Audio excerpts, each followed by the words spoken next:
Chapter 7 Spring of the Tasmanian Tiger. Errol and I presented our master's dissertations in front of a panel this year.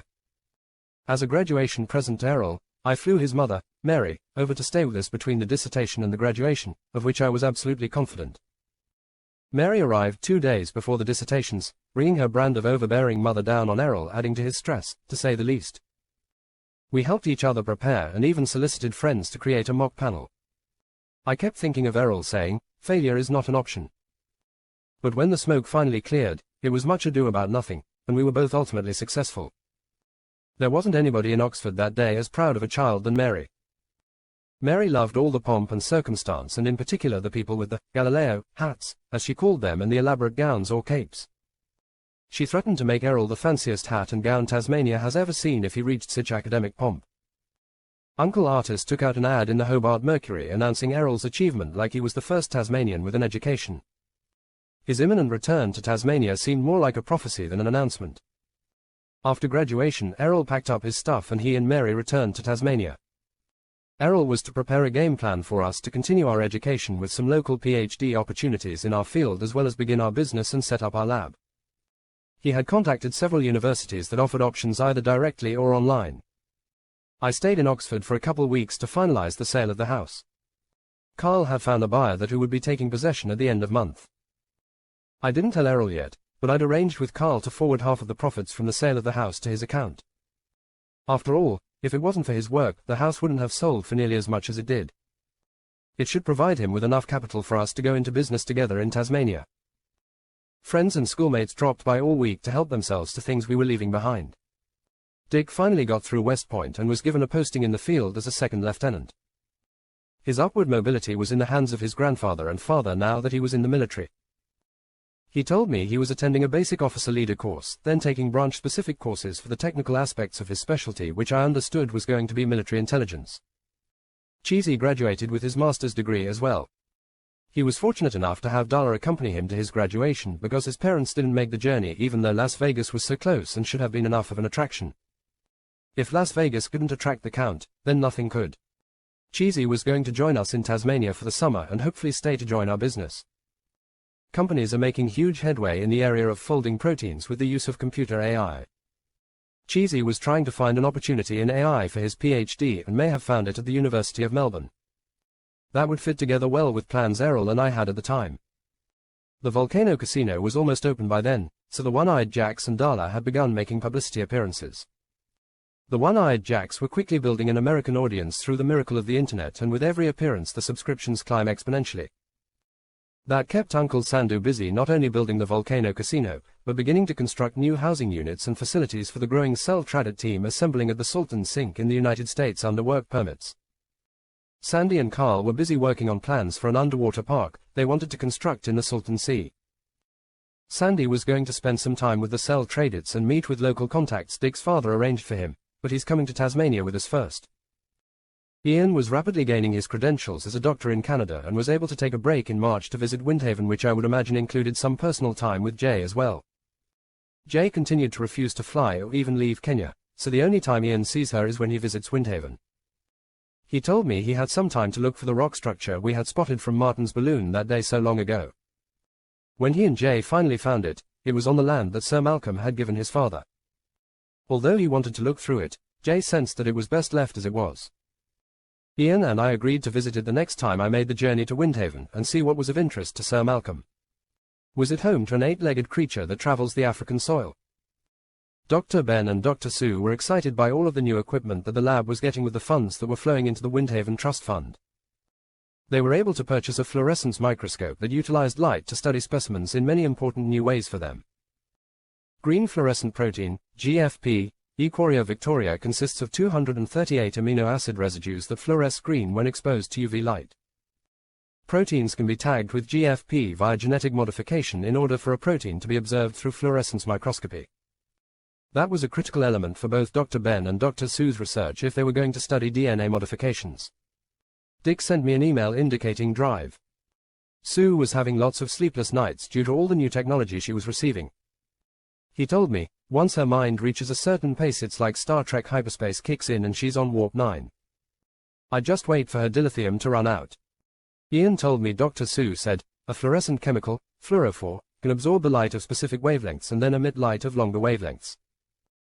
GFP tagging is a way to use the GFP as a fluorescent protein reporter by cloning the GFP in frame with the target protein at either the N or C terminus of the amino acid chain.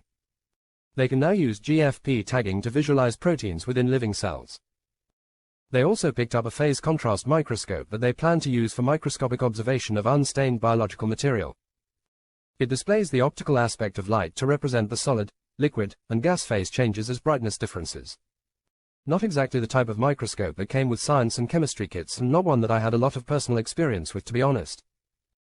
They're hoping to get a confocal microscope to team up with their fluorescence microscope, but some things have to be left to dreams, at least for the time being.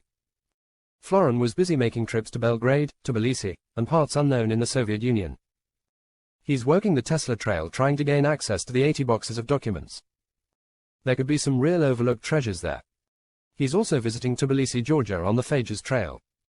The Phage Trail has led him further into the Soviet backwaters looking for a Russian doctor who it was rumored had made some interesting modifications of phage DNA. It was time now to leave the UK and make my way to Melbourne, Australia, where I was going to hook up with Cheesy, Magda, Krista, Dr. Ben, and Sandy before joining my father on his yacht. My dad had agreed to pick us up in Melbourne and deliver us to Hobart as his graduation gift to me, and I considered it to be a noble gesture by him. After all, how else could he express pride? My father told me he would be at the Port Melbourne Yacht Club to pick the group up by noon the next day, so we had an overnight stay in Melbourne.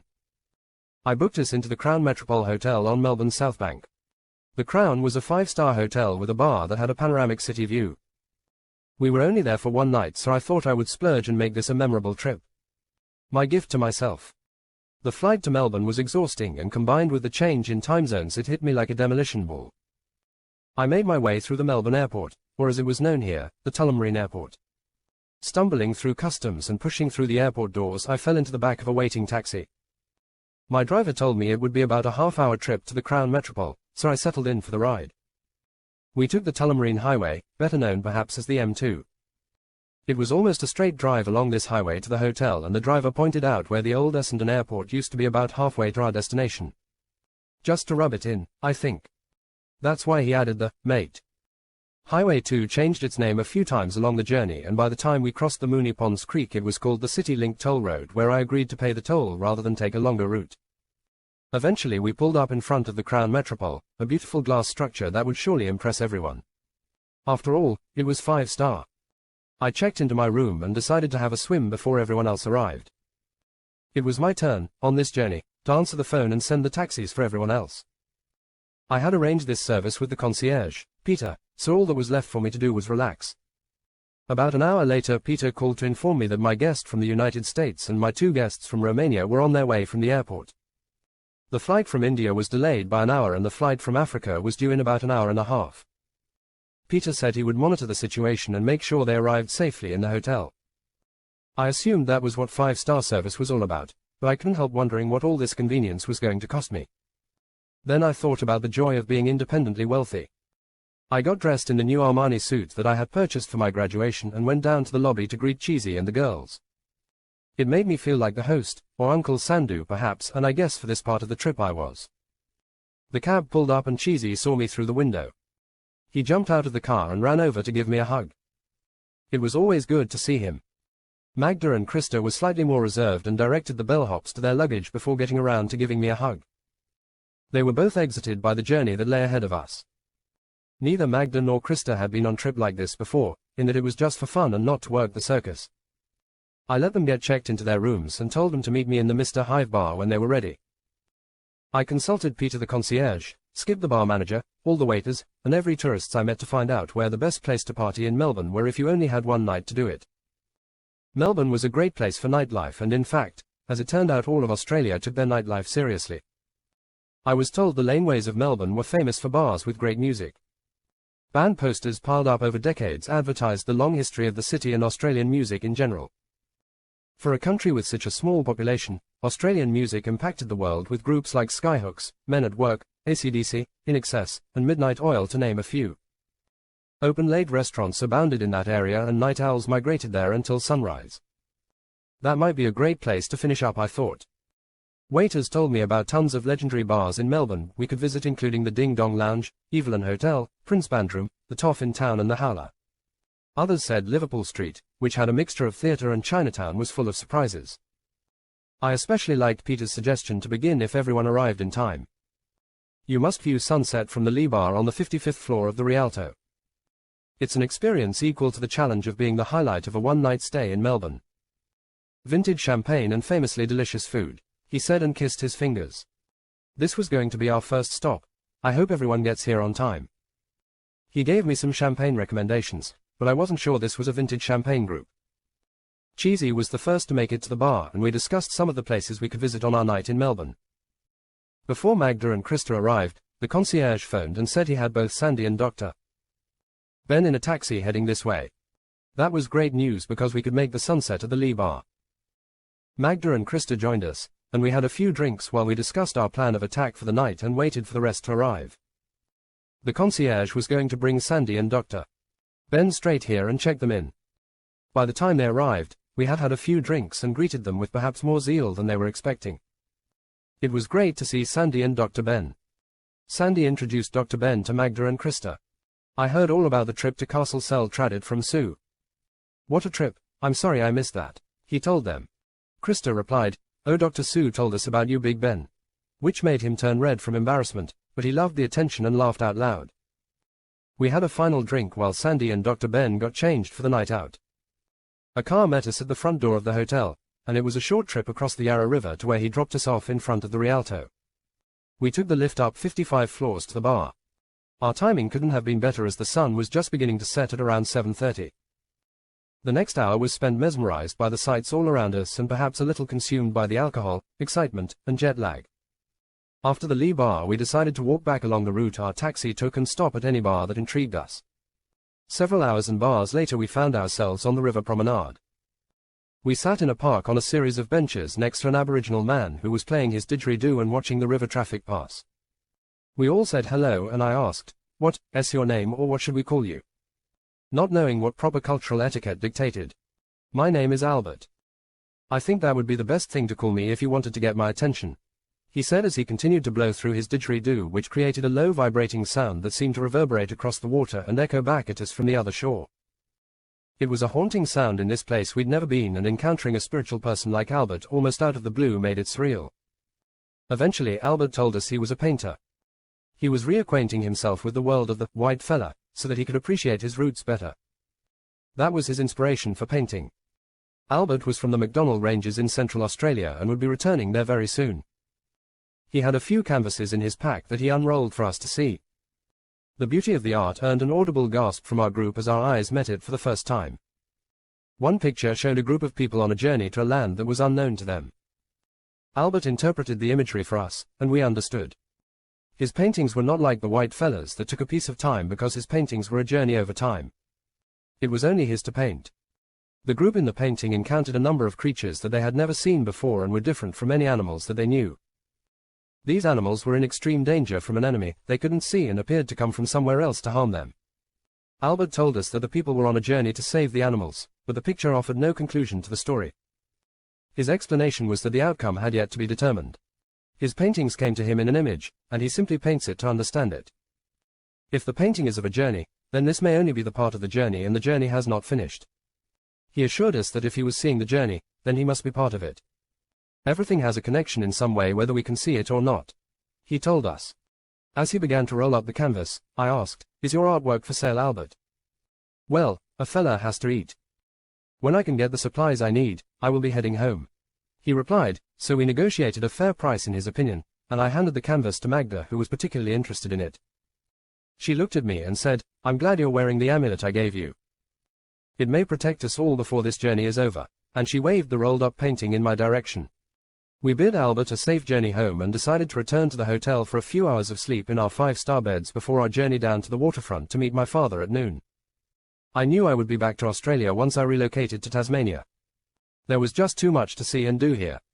The DNA of Aboriginal people intrigued me as it did drive Ben. As I understood it, there were DNA connections between Australian Aboriginals and the people of southern India. That would mean that Australian Aboriginals got on board at the Pangaea station before it left India for its current location. I'm not sure what that does to the out of Africa theory, but I need to put that on my future path of discovery. Their beliefs in the dreamland were just as intriguing to Sandy, and he wanted to explore more of Australia as well.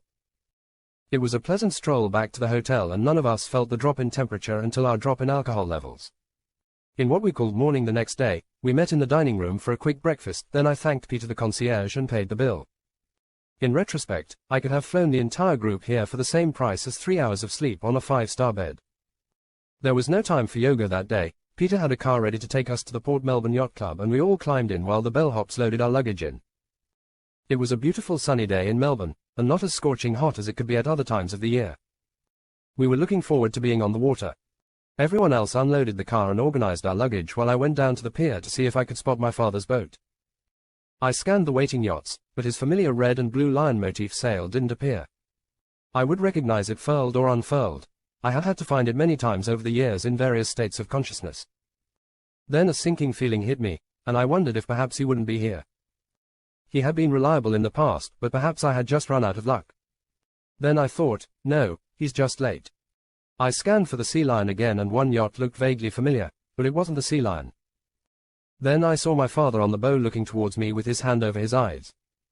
He was older and thinner than I remembered, but I was sure it was him.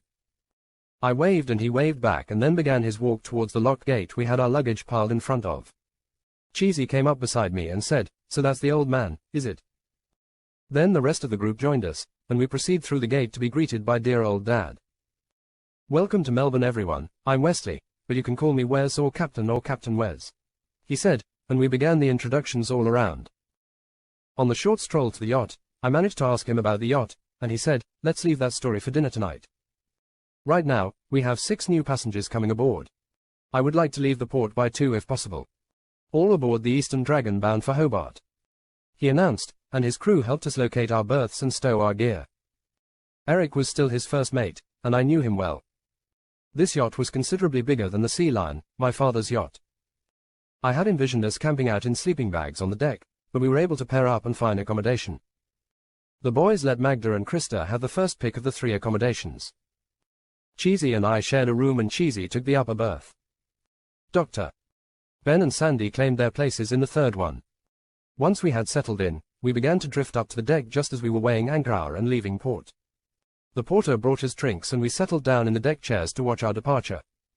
The buildings of Melbourne slowly drifted into the distance. I was keeping an eye on everyone to see if they were showing signs of motion sickness, but they all seemed to be handling it well.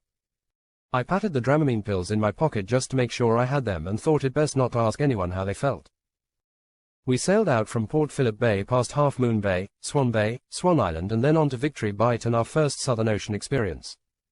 I tapped the Dramamine pills again and scanned the group, but the day was glorious with little wind and calm seas, so they all seemed fine. This wonderful weather wouldn't last the whole 7-day trip, I was sure of that. The swells increased dramatically as we entered the Bass Strait, but this was a large vessel and able to stabilize well, or perhaps my father was a good captain. After all, he'd had a lifetime of experience. Eric came down to tell us that the crew would be preparing for dinner, which should coincide with today's sunset at 7:30. Dinner will be below deck tonight. The weather's quite nice for this time of year, but it can get chilly at night, he told us. Then I realized, the seasons are reversed below the equator, and this is winter. It never really dawned on me until now, because they had a very mild winter. Today it was almost 20 degrees, and last night we probably had too much alcohol to notice the dip. I'll bet it's going to be hot in summer down here. Everyone used the time to get ready for this evening's dinner and rearranged the personal areas which were never spacious on any vessel of this type. Cheesy couldn't wait to grill Captain Wes about his only son. He was up to something. I saw him explaining his plan to the girls. He didn't want me to figure out what he was showing them. Let him have his fun, I thought. Forewarned is forearmed.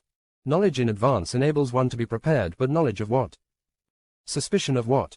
Not much to go on unless you're Senator McCarthy. We strolled back on deck as we each were ready, and the porter brought us drinks at the railing where we looked out over the late afternoon ocean. Australia was a distant glow with no other land on the horizon in the other direction. We were in the Bass Strait, an area of the Southern Ocean that lay between Australia and Tasmania. It's shallow by ocean depths and sits on a shelf with Australia, but is still deep enough for whales. Magda hoped to see a variety of whales on this trip, as this was supposedly a hotspot for breeding whales of many species. Sometimes they appeared in great numbers along with other large ocean mammals. The deck was set with lights strung around the upper deck that gave the whole area a magical glow. Then it hit me. The Eastern Dragon. Of course, the Duchess. When we entered the dining area, there she was on my father's arm. He could see the shock on my face, but simply smiled as he led the Duchess to her seat first. "Sit down everyone and welcome to the captain's table." I sat next to Magda and Cheesy on one side and Krista sat between Drive, Ben and Sandy.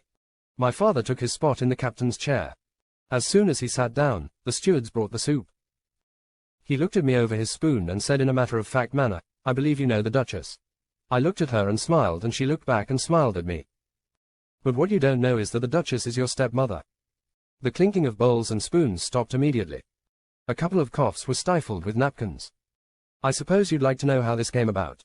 To which I replied, "It would certainly fill in some blanks for me." The Duchess has a place near Po Toi Island in the South China Sea, not too far from Hong Kong. I don't know if you're familiar with that part of the world, but it's an extremely beautiful but an extremely dangerous place. The Sea Lion and the Eastern Dragon were moored off the Duchess Island when pirates took over the Sea Lion. He told us. "Pirates?" Magda and Krista exclaimed almost at once. I could see Cheesy was suitably intrigued by that as well. "Did they steal the Sea Lion?" I asked. "Not quite. They wanted us to transport a bunch of crates to a destination in the Philippines. We were told to take the Eastern Dragon, and they would remain on the Sea Lion to follow at a discreet distance. If we successfully delivered the packages, they would rendezvous with us and return the Sea Lion to me, but we knew that was nonsense. Would you like to add anything up to this point, Duchess?" And she replied, "No, you're doing a splendid job, dearest." We sailed out of Po Toi and had to navigate the South China Sea in a particularly bad pressure system. The route lay through the Calamian Islands in the Philippines to Cuyo Island in the Cuyo Archipelago. The route I laid out meant sailing past Manila. We had 3 of the pirates on board with us to watch our every move. "OMG, weren't you scared?" "What did you do?" Magda asked. They were more pirate than sailor, so we were able to confuse them easily enough. Eric and I have been together forever on every type of vessel that floats and in similar situations as well. Pirates are not uncommon in this part of the world. Eric got a message out to the Manila Coast Guard, who pulled us up for a routine inspection. They arrested the pirates on board, but not before they could radio the other pirates on the Sea Lion. "What was in the crates?" I asked. Funny you should ask. The crates were full of weapons. Rocket launchers, machine guns, bazookas, and more. There were about 20 crates. They were well equipped for something, Cheesy noted. That's why the police in the Philippines decided to detain us and determine exactly what our involvement really was. The Duchess was able to contact the US Embassy, who immediately had her released to their custody. Unfortunately, I was not quite so lucky. My embassy was ready to let me fry or at least stew for a while. Our only recourse for a quick release was for the Duchess and I to get married. Then the US Embassy could secure my release as well, he said, and placed his hands on the table like that was the end of the story. Okay, let's start with the questions. It sounds like the US Embassy went to an awful lot of trouble for a mere citizen. Are you the Duchess of New York? I asked my new stepmother. Actually, my full name is Abigail Susan Montgomery. My father is Senator Montgomery from Alabama. So yeah, maybe Duchess of Alabama. She replied and smiled. Cheesy asked, so that explains how you got out of that jam, but where does the Duchess come from? My first husband was Jimmy Young. If you're from this part of the world, you know the name. In China, if you can sell something for 2 yuan that you only paid 1 yuan for, you can do it 100 million times. And if that thing is available every day, you can repeat that process every day for decades. That can add up to a great deal of yuan eventually. Jimmy was an underground newspaper publisher with an audience that would make Rupert Murdoch drool. He brought news of the outside world into China as well as brought the inside world of China out. Information is power. That was a China that foreign devils like us will never know. What happened to Jimmy, Duchess? Magda asked. With that much wealth and that much knowledge, Jimmy was a very powerful man with very powerful enemies.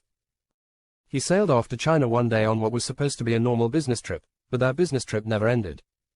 The Chinese were quick to pronounce him dead for their own purposes, which was to dry up his publishing network, which fell to pieces. For me, as his wife, I got everything that was his at the time. That was about 12 years ago. But that doesn't explain the name, Cheesy persisted. Jimmy was a man of image and face, as most Chinese are. The Chinese also revere royalty, even if it's royalty from another land. Jimmy had persuasive documents that indicated I was a duchess and that everyone must refer to me by my title. After a few years I began to enjoy the name, and after a few more years I thought, what the hell, I've still got the documents. I'll keep the name. And everyone still calls me Duchess, even Wes. If it offends ya darlin', ya can call me Abby Sue, she said in a southern drawl which made everyone laugh. Cheesy then announced, Eric, I think it's time to get Captain Wes and the Duchess caught up on what they've missed. To which Eric replied, I myself have some gaps in that area, Cheesy. As he wheeled out a large screen monitor and Cheesy plugged his phone in. The next 12 minutes showed every fail I had ever had since Ridgeway. Cheesy contacted everyone he could for images and videos that captured every broken bone, bloody nose, stitch, bruise, cut and scape I ever got in both forward and reverse multiple times. I think he had placed the ladies in charge of the sound effects because they giggled every time they heard a particular fail sound where I feel on my ass. Eric, my dad, and the Duchess weren't short of tears of laughter either. There were a couple of knee slaps and hands over mouth moments, but we eventually made it through without total embarrassment. On that note, we finished the dinner of fish that the crew had caught earlier in the afternoon and then put on sweaters to have coffee and drinks on deck. Although it was a little cool, the moon was full, the wind was only a couple knots under a clear sky. There's a smell your mind associates with that environment once you've been in it, just as stepping off the plane in India never leaves you. Captain Wes and Eric briefed us on the journey that lay ahead. The 435 nautical mile journey from Melbourne to Hobart has started out in light 10 to 15 knot conditions. We constantly monitor weather, and currently see an approaching low-pressure system which might give you a bit of concern overnight, but for experienced crews these are not the difficult conditions we might worry about. I personally have not done this route before, but I have several friends from Melbourne and Sydney who have. They tell me that sometimes on this journey the problem is lack of wind. Autohelm and navigation technology is amazing these days, so we should have a comfortable journey on the Eastern Dragon. Enjoy your dreams and let the ocean lull you to sleep tonight, Captain Wes advised. What's the route we're taking? I asked. Eric produced a large map of the area and pointed out our route with his finger. The Eastern Dragon will be sailing to the west of King Island. Although this is a longer route, we'll avoid the rough conditions that can be present in the gap between King Island and NW, Tasmania, especially if a system is moving in or out. After all, we want you to have a good night's sleep on your first night at sea. And everyone laughed. Eric continued, by morning we should be west of King Island, where we expect the wind to shift south and strengthen to 25 knots. What's that in kilometers per hour? Cheesy wondered and Eric replied, that's equal to about 45 kilometers per hour. Eric continued on, at that point we'll head south to Halle Bailey and then on to Porpoise Shoal and the mainland, where we'll run down the coast to the southwest cape about 200 nautical miles away. Captain Wes added, our path passes down the western coast past Macquarie Harbour and some very rugged terrain according to my friend Norm. Very few roads, or even paths, just lots of the densest forest on Earth, extremely difficult to navigate through. If we stay closer to the coast, we should have some amazing views and perhaps even put in for a day if you see something of interest. The only timetable for this trip is your connection at the other end. The Duchess and I aren't due back in Sydney for a few weeks. Magda said, maybe we will see a thylacine, and Cheesy asked, what's that? Magda told us about her research on the subject. It's the Tasmanian tiger that was made extinct by humans just 70 years ago. Many people believe they still exist in Tasmania. Fair enough. You just give me a whistle when you see one, darling, and I'll find a parking spot. Captain Wes volunteered. Eventually we ran through everyone's life story that night over enough drinks to cast the curse of snoring on the team. We stumbled our way to our assigned berths, where I lay in my bunk listening to the wind in the sails, the lapping of the waves, and so many snoring shipmates, mouth open, snore. In the morning, the Eastern Dragon was west of King Island and the weather had changed from the previous night to strong 50 to 60 knot winds. Eric informed us, we've come through the worst of these conditions over the last 3 or 4 hours and will be passing through the front soon. The worst of the low pressure system has passed, and you slept through it. Which wasn't totally true, as I had to dish out a few of my motion sickness pills to Sandy and Krista. Needless to say, it was difficult to maintain our yoga stances. Weather beyond the front to the coast will be improving as we get closer to Tasmania. Enjoy a leisurely breakfast. Eric recommended it. Below King Island the wind abated and shifted west. Our plan was to sail to Halle Bailey Island and then on to the Porpoise Shoals before turning to the coast, as my dad had informed us. The sailing was different now too, as the ocean was in long swells with prevailing westerly winds. The Southern Ocean region is the habitat for many whale species, including the humpback, minke, blue, southern right and fin. Thousands of humpbacks, southern right and blue whales swim through the Southern Ocean between June and November to migrate north off Western Australia. The eastern side of Tasmania offers much better whale watching according to Magda, who had been researching whales on the internet. Magda was determined to see whales and lots of them. Killer whales may also appear with so much prey in the water. She warned and then added, and perhaps even a great white shark. Cheesy interjected, as long as it isn't the Kraken or Architeuthis. Then drive. Ben chipped in, or Cthulhu. And Krista added, Aquaman wouldn't be a bad option. Magda was obsessed with the whales and quoted us any new information she came across us and when she learned it. There was a time when residents complained of being kept awakened by the sounds of whales snorting in the River Derwent. That's the river running through bloody Hobart. In the 1830s, there were enough whales in Tasmanian waters to support 32 shore-based whaling stations. All on the east coast, I might add. That must be where the majority of the whales migrate, so the bastards just wait there for them sharpening their harpoons. And Cheesy added, filthy bushwhackers. Quote, there was a time when the numbers of massive southern right whales made crossing the Hobart estuary in a small boat extremely dangerous. Today, the southern right whale is among the rarest of whale species. All those whale families wiped out or left without parents, Magda said, and I think she shed a tear on that one. Most whale sightings occur on Tasmania's east coast. Humpback and southern right whales prefer the calmer waters of the east coast. She made me promise we would stop at these places she had highlighted on our land journey. I had to agree, or she was going to cast a spell of seasickness on me. Whales migrate north through Tasmanian waters from May each year to travel to their calving grounds, before returning to southern feeding grounds from mid-August to November. Our timing is exquisite, the stars must be aligned. I should check tonight for all of us. Not all encounters with whales are positive. There are more strandings in Tasmania than in any other Australian state. In the Macquarie Harbour area, the worst beaching happened with several pods of over 200 animals each. Dr. Ben informed us, and Magda asked, that's exactly where we're going, isn't it? And I had to reply, yes. Cheesy was teasing Magda about her whale obsessions, so she informed us, whales, of course, are mammals. Warm-blooded, breathe air and suckle their young on milk. Along with dolphins, they belong to a group of mammals known as cetaceans. Just letting you science boys know who they are before we meet them. To which Cheesy replied, gee thanks, where were you when I needed a roommate at uni? And Krista chimed in your dreams. It was late afternoon by the time Eric pointed out Lighthouse Beach Lighthouse, which was now visible through binoculars in the distance. That was mainland Tasmania. Australia, with Tasmania attached, left Pangaea 140 million years ago as India separated from Antarctica and Australia opened up the Indian Ocean. During the Cretaceous period, Australia slowly drifted away from Antarctica as they both journeyed to their current positions. Dr. Ben believes the origin of the Aboriginal people was aboard the continent when it set sail from India. Scholars claim Aborigines appeared in Australia only 50,000 years ago, and up to 10,000 years ago, they migrated to Tasmania across a land bridge known as the Bassian Plain. Before the last glacial maximum, which caused sea levels to drop about 120 meters and created a continuous landmass that stretched between Papua New Guinea and Tasmania. The Bass Strait became an impassable barrier about 12,000 years ago when sea levels rose again, cutting everyone off. This happened during the ice age we are currently in. Where did Tasmania come from if it wasn't attached to Australia? Why were humans not already aboard during the journey from India? Sandy piped in, sea levels rose to form the Bass Strait about 12,000 years ago, isolating anyone or anything left on Tasmania. That was the same time as Dwarka was sinking into the Arabian Sea. An extremely important time in Hindu mythology. Adam's bridge from India to Sri Lanka disappeared at that same time. Sandy had looked into the Tasmanian culture before coming on this trip. The Tasmanian Aboriginal people, the Palawa, are an isolated population of Australian Aboriginal people according to science. Supposedly they were cut off from the mainland by way of the Bass Strait. We do know for sure that their population when Europeans arrived was about 4,000, he told us. Dr. Ben added, I would love to do a DNA study of that migration and even tie it back to India. That could swing the pendulums of world history. And Sandy nodded his head in approval. Sandy continued, the first permanent white settlement in Tasmania was 1803. Just 1 year later, an unprovoked attack by whites on a group of Aboriginal people was the first episode in what became known as the Black War.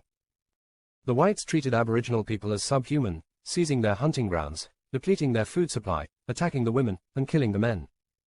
What did they do to fight back? Dr. Ben asked. Attempts to resist were met with the superior firepower and the force of the Europeans. To prevent their final extermination, 200 Aboriginal people agreed to be removed to Flinders Island. That was all that was left of the 4,000, and they would have been victimized. That's where you may find ancient DNA. The government eventually created the Aboriginal Lands Act in 1995 to begin returning control of significant places like the Cape Barren Islands to the Aboriginal community. And I said, you can't find justice in a situation like this by today or any time. Regrets don't change the past, they can only change the future. Time is linear and these people are gone never to return. Their pendulums have been pushed beyond their pivots. Justice occurs after disaster in the algorithm, unfortunately, Cheesy said, and Sandy concluded. By the turn of the century, more than 19,000 Tasmanians claimed Aboriginal status, which has led to questions of authenticity. That's one for you, Dr. Ben, who replied, yeah, it gets more intriguing all the time. Not if you can see it coming, Magda exclaimed. She held up her magical divination sticks and said, tonight we see what's coming. I expected lightning to crack or at least a giant to rise out of the ocean, but when Eric announced over the microphone, whale ahoy! We were all stunned. We scanned the horizon but didn't see them. 10 o'clock, there they are, Doctor. Ben pointed to the position. They were pilot whales and not the big blue or southern rights, but there were many of them. Magda started to try and identify them and count them. Lot whales can travel in pods of more than 200. Everyone let Magda have the big binoculars so she could watch them as closely as possible and then tell Krista what to write down for her in her notes. I saw Cheesy connect his phone to a small telescope device he took out of his kit bag and quietly watch the whales on his screen. The show went on for almost an hour as it seemed we were both following the same path. At one point a dolphin pod joined in on the fringe working as scouts for the whales. I didn't think we were going to be able to drag her away from the rail when Eric called us for dinner. It was only with a promise to return later that she relented. The dinner was fish again and I could already see a pattern developing. A bit of fish is actually good for a change. When we're in port, we eat a lot of shellfish and the like. We know that when we go to sea, we can catch all the fish we want to eat. A chef that's good with fish is important and we have one of the best in Hong Kong. Captain Wes told us. After dinner Magda announced that she would cast anyone's fortune who wanted it done. Captain Wes was quick to jump in and I could see the Duchess was fascinated by the whole process. I just love predictions, magic, curses, spells, voodoo, whatever it is. Magda and Krista spread the geomancy cloth on the table and showed everyone the sticks to explain the process. The Duchess turned to Captain Wes and said, I gotta have me some of those fancy sticks. I made a mental note for next Christmas. Still had pieces left over. Captain Wes pressed his question forward, will Eric and I win the West Coaster race this year? And Eric quickly jumped in, hey, I'm saving my question for myself. He sides, if it's yes for you then I know I do too, so don't waste my question. Captain Wes replied, not if I throw you off the boat. And we all laughed. What's the West Coaster, Dad? And he looked a little sheepish and replied, by coincidence, it's a race from Melbourne to Hobart. And I chirped in, and you're doing your homework. 2 birds, 1 stone. Quote. Cheesy jumped in with, what's the prize? And Eric said, in the 1970s prizes included gold and silver ingots and sovereigns, then later they were upgraded to include gold-plated solid silver ingots hand-painted by Pro Heart for each major place getter. The 3 main ingots were approximately the same length as a house brick and the painting was described by Pro Heart as the most detailed work he'd ever done. Krista asked, who or what is Pro Heart?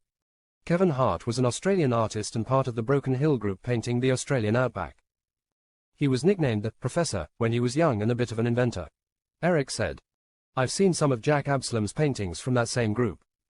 He also did a series of outback living videos. I said, and Cheesy asked, I wonder if Albert knew these white fellas. And I guess it was possible. Captain Wes continued, the record shows 4 years when 1/3 or more of the fleet didn't finish. The race attracted as many as 65 yachts making the same journey, were making in a week in just 3 days and 14 hours. Dr. Ben informed us, okay, I know my question I'm going to ask on my turn. And you're all going to owe me. Are we going to make it this time? And everyone laughed hysterically. Okay, let's view the future. Bring on the first mother, Magda said, and Krista placed a veil over Magda's head for effect. It was a very Arabian Nights setting with the flickering lights and ocean breeze. I thought I could smell jasmine. As she rolled the sticks around in the palms of her hands, Magda asked in a slow, methodical voice, will Captain Wes and his crew win the West Coaster race this year? And when Magda threw the sticks down onto the table, I could see the Duchess give a visible shudder like someone had just walked over her soul. Krista began picking up the sticks for her and said, 1 peepers, 2 peepers, 1 peepers and 1 peepers. And Magda said, fire is active, air is passive, water is active, and earth is active. The first mother has revealed herself as Pure the boy. Is that good? The Duchess asked, and I whispered, they're just getting started, but he represents male aggression, so in a race that's probably good. Tell us then who your second mother is. And she cast the sticks on the table again. Krista picked them up and said, Caput Draconis. The third and fourth mothers were cast and revealed as Tristisha and Pure again. Cheesy had created a phone app for the girls which was much quicker with the calculations beyond the four mothers, and they simply filled in the chart and kept talking their mystifying circus lingo. Your question related to a journey, Captain. Where's Sir the niece that resides in house the 9th of May have some impact on the journey in question. Via resides in house 9 to represent the way. The way can be bad for many things, but not when it comes to a journey. We need Via on our journey, Magda said and looked at me. This leads us down to the judge who has been cast as Cauda Draconis. The Count is considered very bad in many situations, but he is very good at ending things. In addition, he brings good with evil. Oh, my goodness, what does that mean?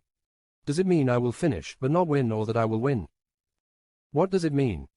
And the Duchess comforted him and said, I heard, good at finishing, and right now that's good enough for me. We're not quite finished yet. We still have the sentence to look at and see if it shines some light on the journey.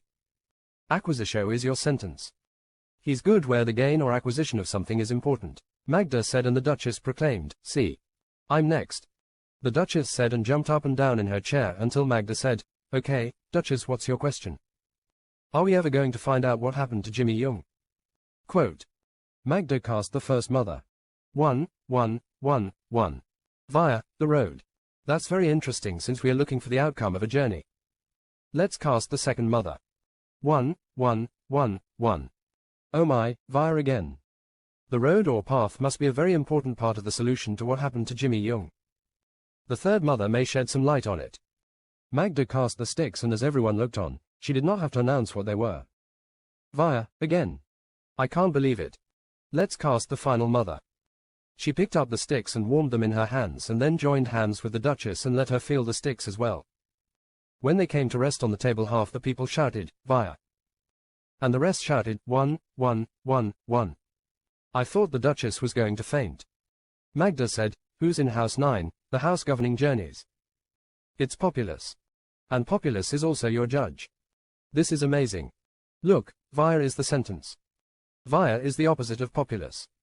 Populus is everything Via is not, still, stable, reflective, and she is willing to stay at home and let someone else change the world.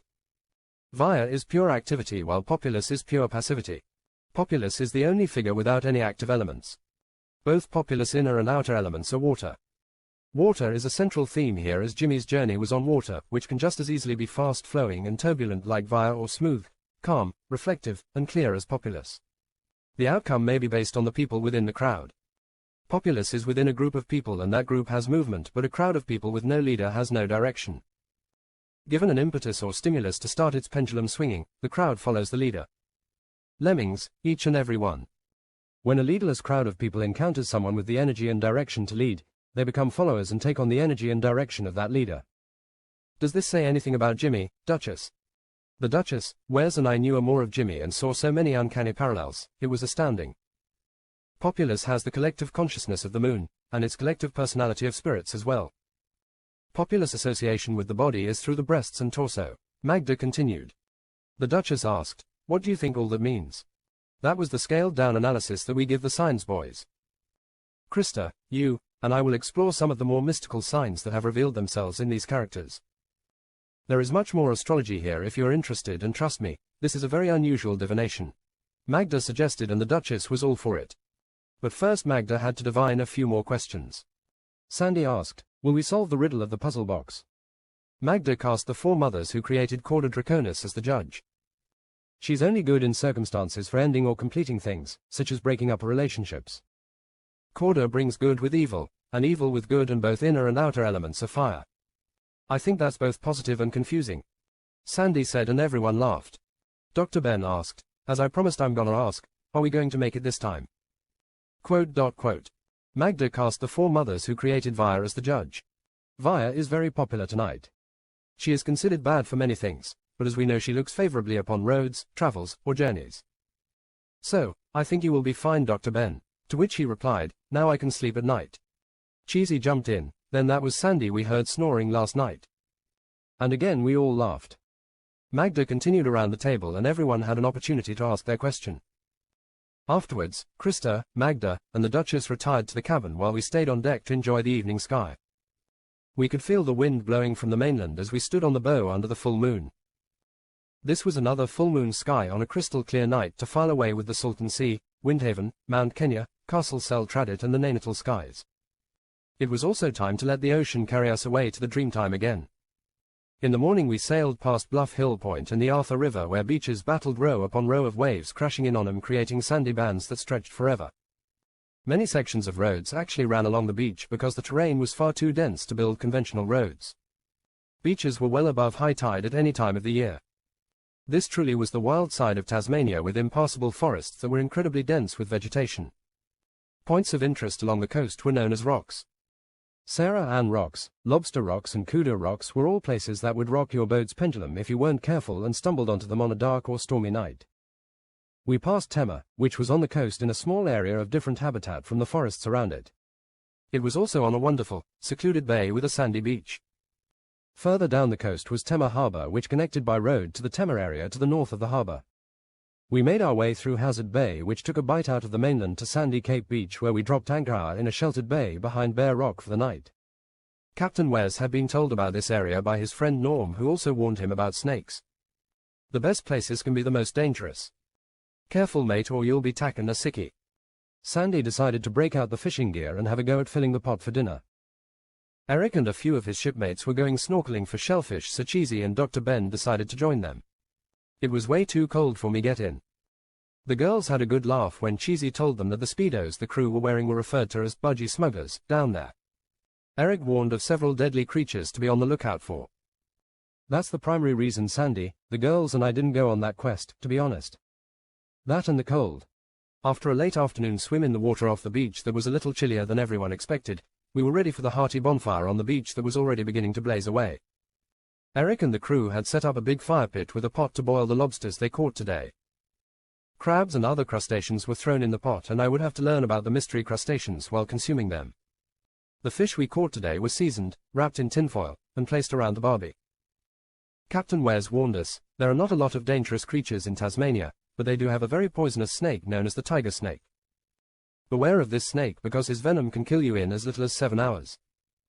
We have compression bandages but no antivenom so should we have an accident we will have to contact the Coast Guard for search and rescue. I know a guy in the Philippines that sells snakes, Eric said. Alfonso told me these snakes are not necessarily aggressive, but they don't back down when challenged. He seemed to slow his pace down to emphasize each word. Do not approach this snake if you see one. Back away but be careful where you walk because there could be another one behind you. Alfonso also told me they like to share habitat and live in colonies. 1 drop of venom can kill 7 people. Sweet little guys. Cheesy said. We only have rattlesnakes in California. When you're in the water watch out for jellyfish, cone snails, blue-ringed octopus and the regular culprits that like to ruin a beach trip by poking, sticking or stinging you. You could even encounter a stingray or shark. Hell, an orca for that matter, Captain Wes added. The lobster was great, and everyone tried the various treats Eric and his crew brought up from the depths for us. Magda brought out her guitar and Krista her flute and violin. We sat on the beach around the fire listening to Magda play haunting rhythms on her guitar and sing while Krista played several flute solos and a magnificent soulful violin solo that made the Duchess cry. It was late by the time we packed up and made it back to the Eastern Dragon, so it was not long before the ocean claimed us in its rocking arms to send us back to dreamland. The expression, drunken sailor, is making so much more sense these days. Snore, snore. Sandy Cape Lighthouse had the most magnificent unused harbour in the world bar none. There are so many pristine places along this coast that it's impossible to think we could run out of places to live on this earth. It was gorgeous beach, land, and forest all the way down the coast to Hardwick Bay. Look at this land and tell me every thylacine has been hunted down and killed. They couldn't do it if they wanted to. I feel them here, Magda proclaimed. 4 Mile Beach was a sight, with a farm track running alongside other vehicles and we knew there was access to this area somehow other than by boat. Granville Harbour was another magnificent harbour, but the one had a small village located at the end of it. Cannonball Bay, Tucker's Creek, and a lot of grassy pastures between dense forest patches. Just breathtaking. We spent some time at Henty Dunes which is along Ocean Beach and seemed to stretch forever. There were many areas like that along the coast where dunes seemed to stretch for kilometers before the forest finally stuck up a wall. The next morning was a little overcast and a wee bit on the cool side, but when meditating one is supposed to be able to shut external influences out. Cold weather slowed the exit from the cabin for some until they were suitably full of hot coffee and wearing the heaviest sweater any of us brought. This was rugged country and never tamed by anyone, not even the early explorers like Abel Tasman, who was sent by his boss, Van Diemen, to conquer that land. Tasmania took all the British prisoners that even Australia couldn't handle. We were heading down the coast towards Hell's Gate, the entrance to Macquarie Harbour where one of the world's most notorious prisons was located and also the site where hundreds of pilot whales were beached. This area wasn't really speaking out to me, but it certainly was to the girls. Cheesy sat beside me on the deck and told me, Magda is staying in bed this morning. Krista says she's not feeling well and even the Duchess has looked in on her. Dr. Ben added, I saw her this morning when I took her and Krista some coffee and I think she may have a bit of a fever. Maybe it was an allergy to one of the shellfish we ate. We all ate several things we hadn't eaten before. I couldn't help but feel there were energies in the sea air blowing off the land that the rest of us were not feeling, but somehow, she was. Energies that traveled along the ether or electromagnetic field or a dozen other fields that could be bringing a message from the souls it's encountering or disturbing. Sandy noted, I read the Macquarie Harbour Penal Station was a former British colonial penal settlement on Sarah Island which is inside Macquarie Harbour. It operated for about 10 years in the early 1800s. The penal colony was one of the harshest prisons in the Australian colonies and served the British as Devil's Island served the French. He was right. Errol had enlightened me about this place but didn't know we'd be taking this route. To reach the prison from the ocean, a craft must navigate the only seaward access which was through a treacherous narrow channel known as Hell's Gates. The Eastern Dragon was capable of entering the harbour, but we did not go into the harbour on this trip, simply sailing past. Tidal currents are brutal in that part of the ocean, resulting in deaths of convicts before they even reached Sarah Island to begin their sentence. Today's autohelm and navigation controls are probably quite capable, but this is not a place I want to dwell in anyway. Perhaps someday we can visit it from the land side because even Cheesy and I can feel something that creates an unsettled feeling in us. Cheesy said, this place has bad juju. Dr. Ben told us, listen to this, Lieutenant Governor Sorrell needed the prison to be economically viable so the British government wouldn't squabble about funds when compensating him. The island was cleared to expose the settlement to the howling gales of the legendary wind known as the Roaring Forties. The island couldn't produce food and that caused malnutrition, dysentery, and scurvy. Lashings were common, but listen to this, it was the habit at this prison that the lashing was administered by another convict. When the lashing was not administered with sufficient gusto, the prisoner was lashed himself. Convicts were lashed to death. In a single year over 9,000 lashings were given. Holy Christ, how could you survive day to day like that? I asked in a rhetorical sort of way. Cheesy pointed out, as always in a story of this type there are a few who persevere and manage to escape their captors. Sarah Island's most infamous escapee was Alexander Pierce, who managed to get away more than once. He read from the internet. On his first venture he brought several friends along with him. When they ran out of food, they decided to cannibalize a fellow escapee. They continued on their journey but eventually required the sustenance of another companion. Finally, Alex decided he was still hungry and finished off his last mate. Sandy said, I think I would rather have good taste than be good tasting. Cheesy went on to say, eventually Alex was caught and returned to Sarah Island, but a few weeks later he persuaded another companion to go with him and off they went on their travels. This time Alex had to stop for a snack just a couple days after leaving Sarah Island. I told him not to take that guy. He's just too tasty looking. Dr. Ben said and got the laugh he was looking for. He should have chosen a less tasty travel mate if he was serious about escaping. Then Dr. Ben added, they aren't all bad. The Cypress was a boat on its way to Macquarie Harbour Penal Station carrying supplies and convicts. The ship was becalmed in Recherche Bay, so the convicts were allowed on deck. Given the opportunity they attacked the guards and took control, marooning officers, soldiers, and other convicts without supplies as they sailed off to Canton, China. There, they scuttled the Cypress and claimed to be castaways from another vessel. Smart move. Cheesy approved. I added, they even have a Papillon moment. When the station was closing down, 10 convicts were permitted to remain and finish building a boat. When finished, they sailed the boat down the river, out to sea, and off to Chile. Now that's a proper ending to a movie. We passed what seemed like 100 kilometers of pristine sandy beach along the coast on our approach to Hell's Gate which led into Macquarie Harbour. The harbour itself was absolutely huge by planetary standards at over 300 square kilometers which was 6 times the size of Sydney Harbour. It's very shallow at only 15 meters but some deeper pockets exist up to 50 meters. The Aboriginal name for the harbour was Paralangatek. Cheesy noted, Guards from the prisons would hunt swans by the bag full in the inlet because they were so plentiful. When molting, they cannot fly for 3 months. The guards would simply club them with the oars. They practically wiped them out of existence within the 10 years they were here. This seems like a place where animals are trapped by man and exterminated to the very end. Magda added, "That's so true, Cheesy. We've already heard of the whales which are trapped as they migrate to birth their families. The Tasmanian tiger was hunted down by bounty for crimes he didn't commit. The final tiger was left to freeze outside of his cage in the Hobart Zoo. The devils you and Errol want to save. And now the annihilation of the swans during molting season. I hope this isn't a trend that continues." Dr. Ben added, "And Magda, there are no more pure DNA Tasmanian Aboriginals either." I added, "We're here to reverse some of those trends, I hope." Although man has not directly caused the Tasmanian devil's facial tumors, that I know of, man is going to cure them. Glasses banged on the table and a here went up. Errol and I had looked at this area in some detail on a topographical map when we were considering our options for next year. The sheer volume of fresh water that pours into the harbour through the rivers, combined with the narrow exit result in barometric tides caused at the atmospheric levels.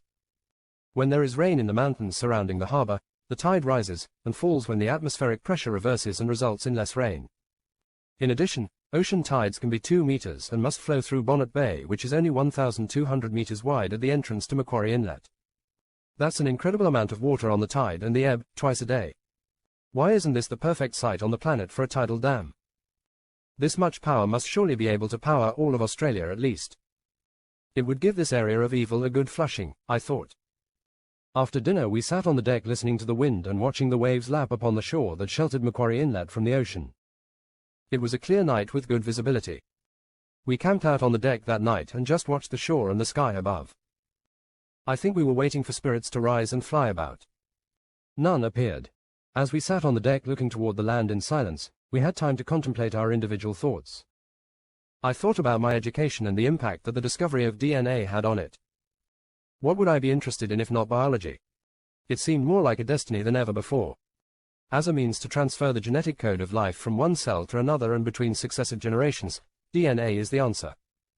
DNA is the critical path I should follow to understand that journey. Identifying the molecule responsible for the heredity of everything is essential if you want to change future generations. I thought back to a conversation I had with Dr. Ben. The first recombinant DNA molecule and the first recombinant DNA plasmid created the first recombinant DNA organism by inserting them into E. coli, and I thought, the first organism created from factory-made DNA, and it was carried by bacteria as a surrogate mother. Dr. Ben added, that process was called bacterial transformation and paved the way for molecular cloning. He told me he hopes this will show the Windhaven crew the path to modifying malaria and dengue vectors. I thought, genetic recombination to create sequences not otherwise available in Mother Nature's, Gaia's or Pachamama's genome palette. Was it just an oversight by all these ladies? Cheesy told us about the field of genomics which links the molecular structure of a gene to the protein or RNA encoded by that segment of DNA with the functional expression of that protein within an organism. Believe it or not, that's a problem for Cheesy's particular set of skills.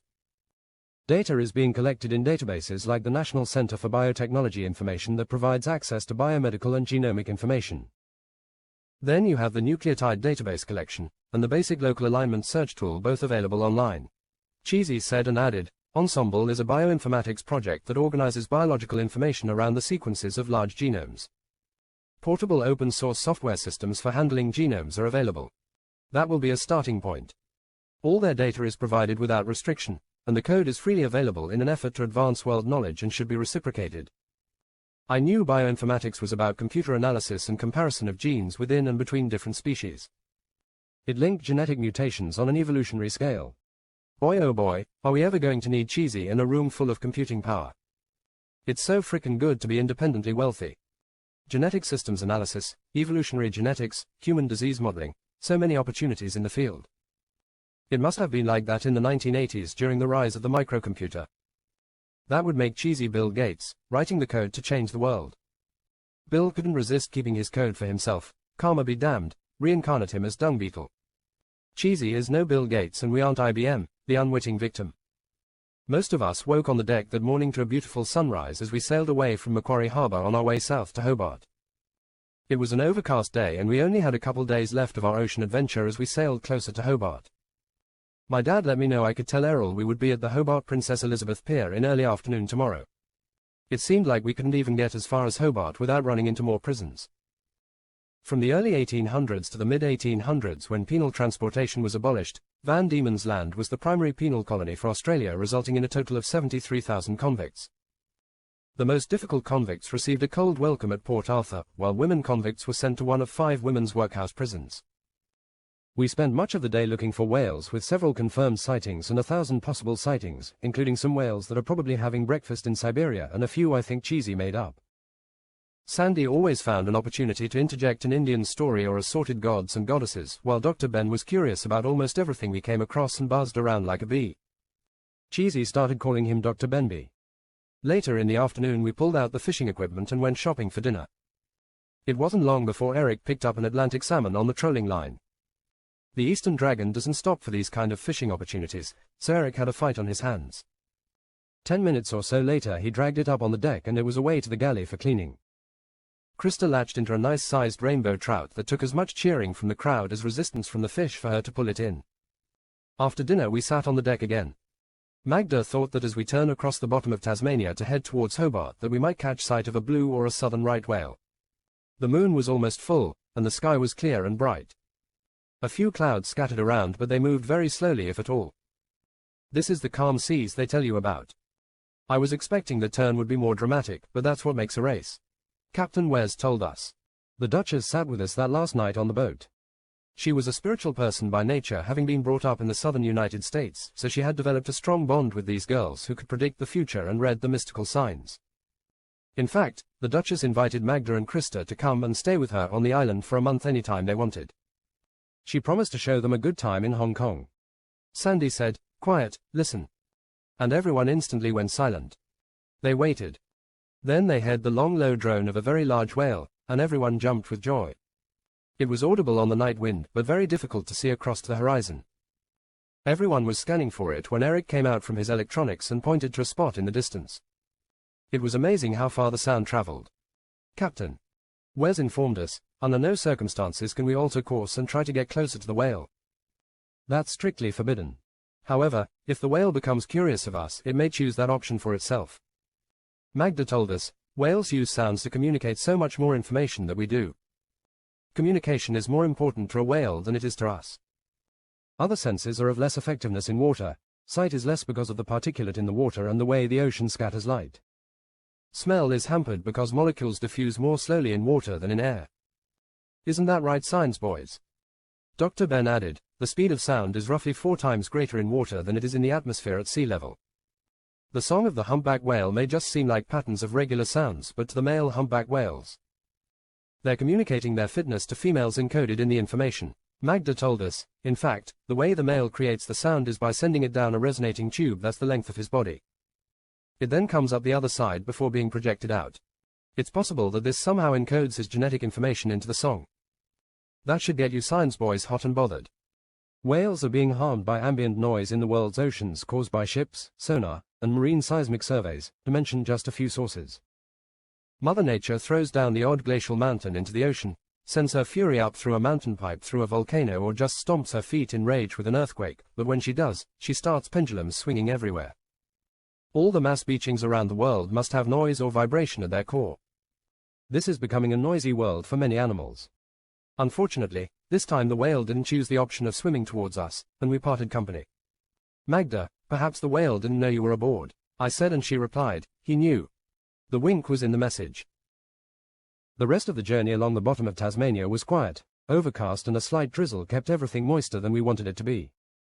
Although we kept our eyes peeled, there weren't any more sightings of note. We arrived in Hobart at the pier to see Errol, Mary, and Uncle Artis standing in the drizzle waiting for us. Mary and Errol were waving their arms so hard I thought their hands were going to fly off. We could have rented them out to stand in front of an appliance store having a hot sale. It was bittersweet having to say goodbye to dear old Dad and the Duchess because we had just had such a wonderful journey thanks to them and began to make connections. I let him know that I was grateful for the present and that I thought the Duchess was too good a catch to throw back. She now has the cosmic protection of the girls, so I'd be careful if I were you. Cheesy can tell you, can't you? To which Cheesy responded, oh yeah, they have some tricks and you've only met 2/3 of them. Uncle Artis took our luggage and packages in the back of his truck, and everyone piled into the 2 Land Rovers that he had purchased for Errol and me. They weren't the most beautiful vehicles on the island, but Errol assured me I wouldn't find any in better working condition than these, thanks to Uncle Artis.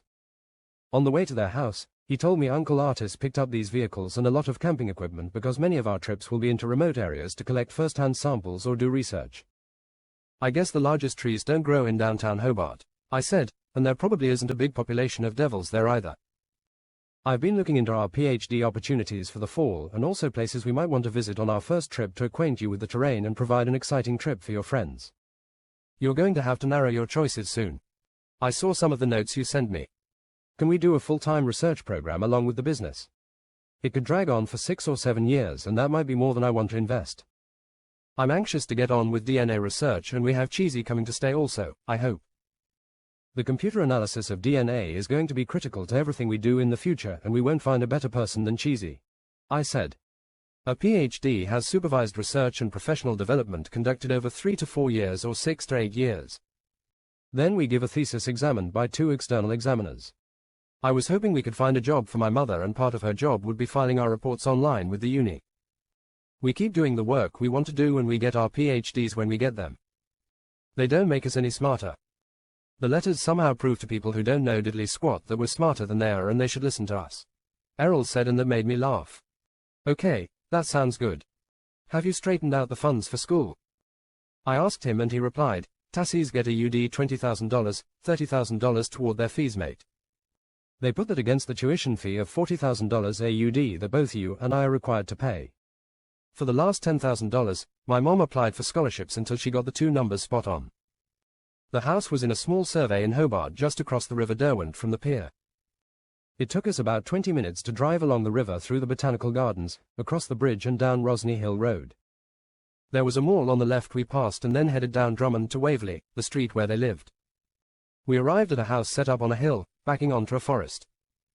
The house and driveway were large enough to accommodate all the vehicles and their contents. We'll stay here a few days while we plan the trip and grab any supplies we're gonna need. My mom is anxious to show your friends around Hobart. Mary was out of the truck first, followed closely behind by Uncle Artis. Just leave your bags, Artis will bring them in. I'll show you to your rooms and you can freshen up before we have a cuppa, she announced.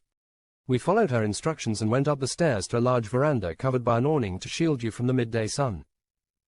Errol opened the front door and announced, come on in and make yourselves to home. As he went in and began dropping bags on tables and sofas around the room. The front room was massive and had windows all across the front to give exposure to the river traffic visible over the veranda. The kitchen was open concept to the entire room with a large table in front of the window with at least a dozen chairs around it. Several sofas were located about the room and bookshelves were crammed with books, charts, maps, and all kinds of paraphernalia. The house felt very homey and comfortable, but I couldn't help thinking what Mary would say to Sandy's dining room, let alone Castle Sel Tradit. All the bedrooms and facilities were at the back of the house. Even though this was not a boat, we had the same amount of room in our personal accommodations with this bigger crowd. Cheesy and I, Dr. Benby and Sandy and the girls. I learned later that Errol had the whole basement as his bedroom and it was massive. Although Mary and Uncle Artis had moved to this house while Errol was at Oxford, they carted and toted every item he had in the previous house and arranged it exactly, or better, than it was. They obviously felt he was coming back home to stay with them. When I came back to the kitchen, Errol and Cheesy were having a cup of tea with some of Mary's baked goods that lined the counters and stove. I took a cup and a couple slices of cake before sitting down to join the conversation, which was focused on the Tasmanian devil and its plight. The Tasmanian devil is a marsupial animal native to Australia, where it doesn't exist in the wild anymore, and in Tasmania where its pendulum might be past its pivot already. Marsupials are extremely rare anywhere else in the world, but they've been here since the days of Pangaea. Marsupials raise their young in pouches and that makes them different basically. Errol said and added, the devil facial tumor disease, DFTD, is an aggressive non-viral clonally transmissible cancer that affects devils. What's that in English? Cheesy asked as the rest of the crew joined us for tea and cakes. Clonally means the disease can be passed by contact and it doesn't require a virus, I said. A transmissible cancer is a cancer cell or cluster of cancer cells that can be transferred between individuals without the involvement of an infectious agent, such as an oncovirus. Transmission of cancer between humans is extremely rare. The evolution of transmissible cancer has occurred naturally in just a few animal species. Besides the devils, it is known to occur in dogs, Syrian hamsters, and some soft-shell clams. The cancers have a relatively stable genome. Errol finished. Can you imagine humans passing cancers that way? It would spread so fast in places like Africa. Dr. Ben noted, and Sandy added, I would fear for India. It was first described 20 years ago and affected high-density populations which suffered up to 100% mortality in just a year to a year and a half. Can you imagine if SARS or the coronavirus had moved that fast, or was that viral? Errol asked us. In those 20 years, DFTD wiped out 95% of all affected devil populations. How do they spread the disease, Errol? Are they scratching and biting each other all the time? Magda asked. Oh yeah, these little buggers scrap every chance they get, from scrapping over food, shoving for the best sleeping position, or mating, which can be fatal. If the female is put with a male too soon, the male will ferociously bite her before they get a chance to mate. And everyone shuddered and groaned. Errol went on to say, biting, particularly when canine teeth come into direct contact with the diseased cells, and really spreads the cancer. At that point everyone thought he was doing it for effect and started throwing things at him. No, he said, other methods include the ingestion of infected carcasses and the sharing of food, both of which involve an allogeneic transfer of cells between unrelated individuals. The animals most likely to become infected are the fittest devil individuals. Sorry, Professor Darwin. Aside from all of this gory guts and blood stuff, what are they currently doing to fight this? Magda asked. Wild Tasmanian devil populations are being monitored to track the spread of the disease and to identify changes in disease prevalence. Field monitoring involves trapping devils within a defined area to check for the presence of the disease and determine the number of affected animals. The same area is visited repeatedly to characterize the spread of the disease over time. That doesn't sound like lightning response, but if diseases like these attack humans, or at least things that matter to humans, time will probably not be on their side. Dr. Ben added, it's hard to be prepared for all possibilities when in your ignorance you're only aware of half of them. Short-term effects of the disease in an area can be severe. Long-term monitoring will be essential to assess whether these effects remain and whether populations can recover. Field workers are also testing the effectiveness of trapping and removing diseased devils. Is it possible to catch them all and remove them? At best that would slow down the disease a little, Krista added. The thought was it would allow devils to survive beyond juvenile years and therefore have an opportunity to breed. It seemed like a better program than culling them. Mary jumped in at that point and told Errol, it's time for you to clear out of my way so I can get the dinner on the table. You know Uncle Artis needs his dinner on the table by 6 o'clock. She said, but it was just to get Errol to clear out, so she had room to work. This was a big dinner for Mary. She had spent days getting ready. Errol took us on a tour of the house and the neighborhood before dinner. He was giving cheesy and either sales pitch on the great things Tasmania had to offer, as any true son of Tasmania would. In reality, it was the amazing animals and fauna that made Tasmania so unique in the world, but I had no idea how poorly humans had treated this island's inhabitants and neighbors. It seems nothing is done by halves in Tasmania. Kill all the whales, all the swans, all the tigers, all the devils, and even the people. Not on my watch, Errol proclaimed. And we returned to the kitchen just in time to see Uncle Artis cutting the roast. I hope you like the items I've prepared for you tonight. I tried to get some Tasmanian specialties to give you a taste, but if you just want roast beef, we have lots of that. Mary informed us, and Uncle Artis said, I'll start with the beef, Mary. Errol and Mary explained the dishes to us as we served ourselves portions of everything. What's this, Mary? Magda asked as she scooped out a pastry-covered dish onto her plate. That's a scallop pie, sweetie. We pull great huge white scallops from the cold clear water here. That gives the scallops a rich buttery taste like nowhere else in the world. They're my personal favorite. Errol informed us, you should eat your fill of fresh oysters. I spent all morning shucking them.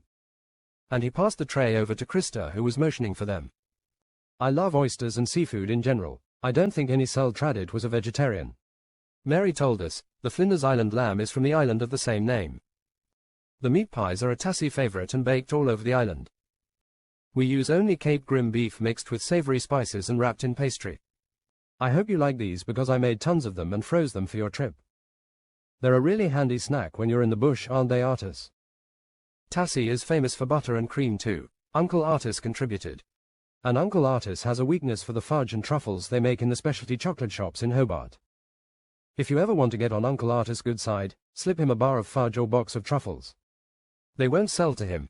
Mom has his picture posted behind the counter. Errol said, and we all laughed. I heard about some really good honey that comes from Tasmania. The unique flora and fauna create some very unique flavors in honey.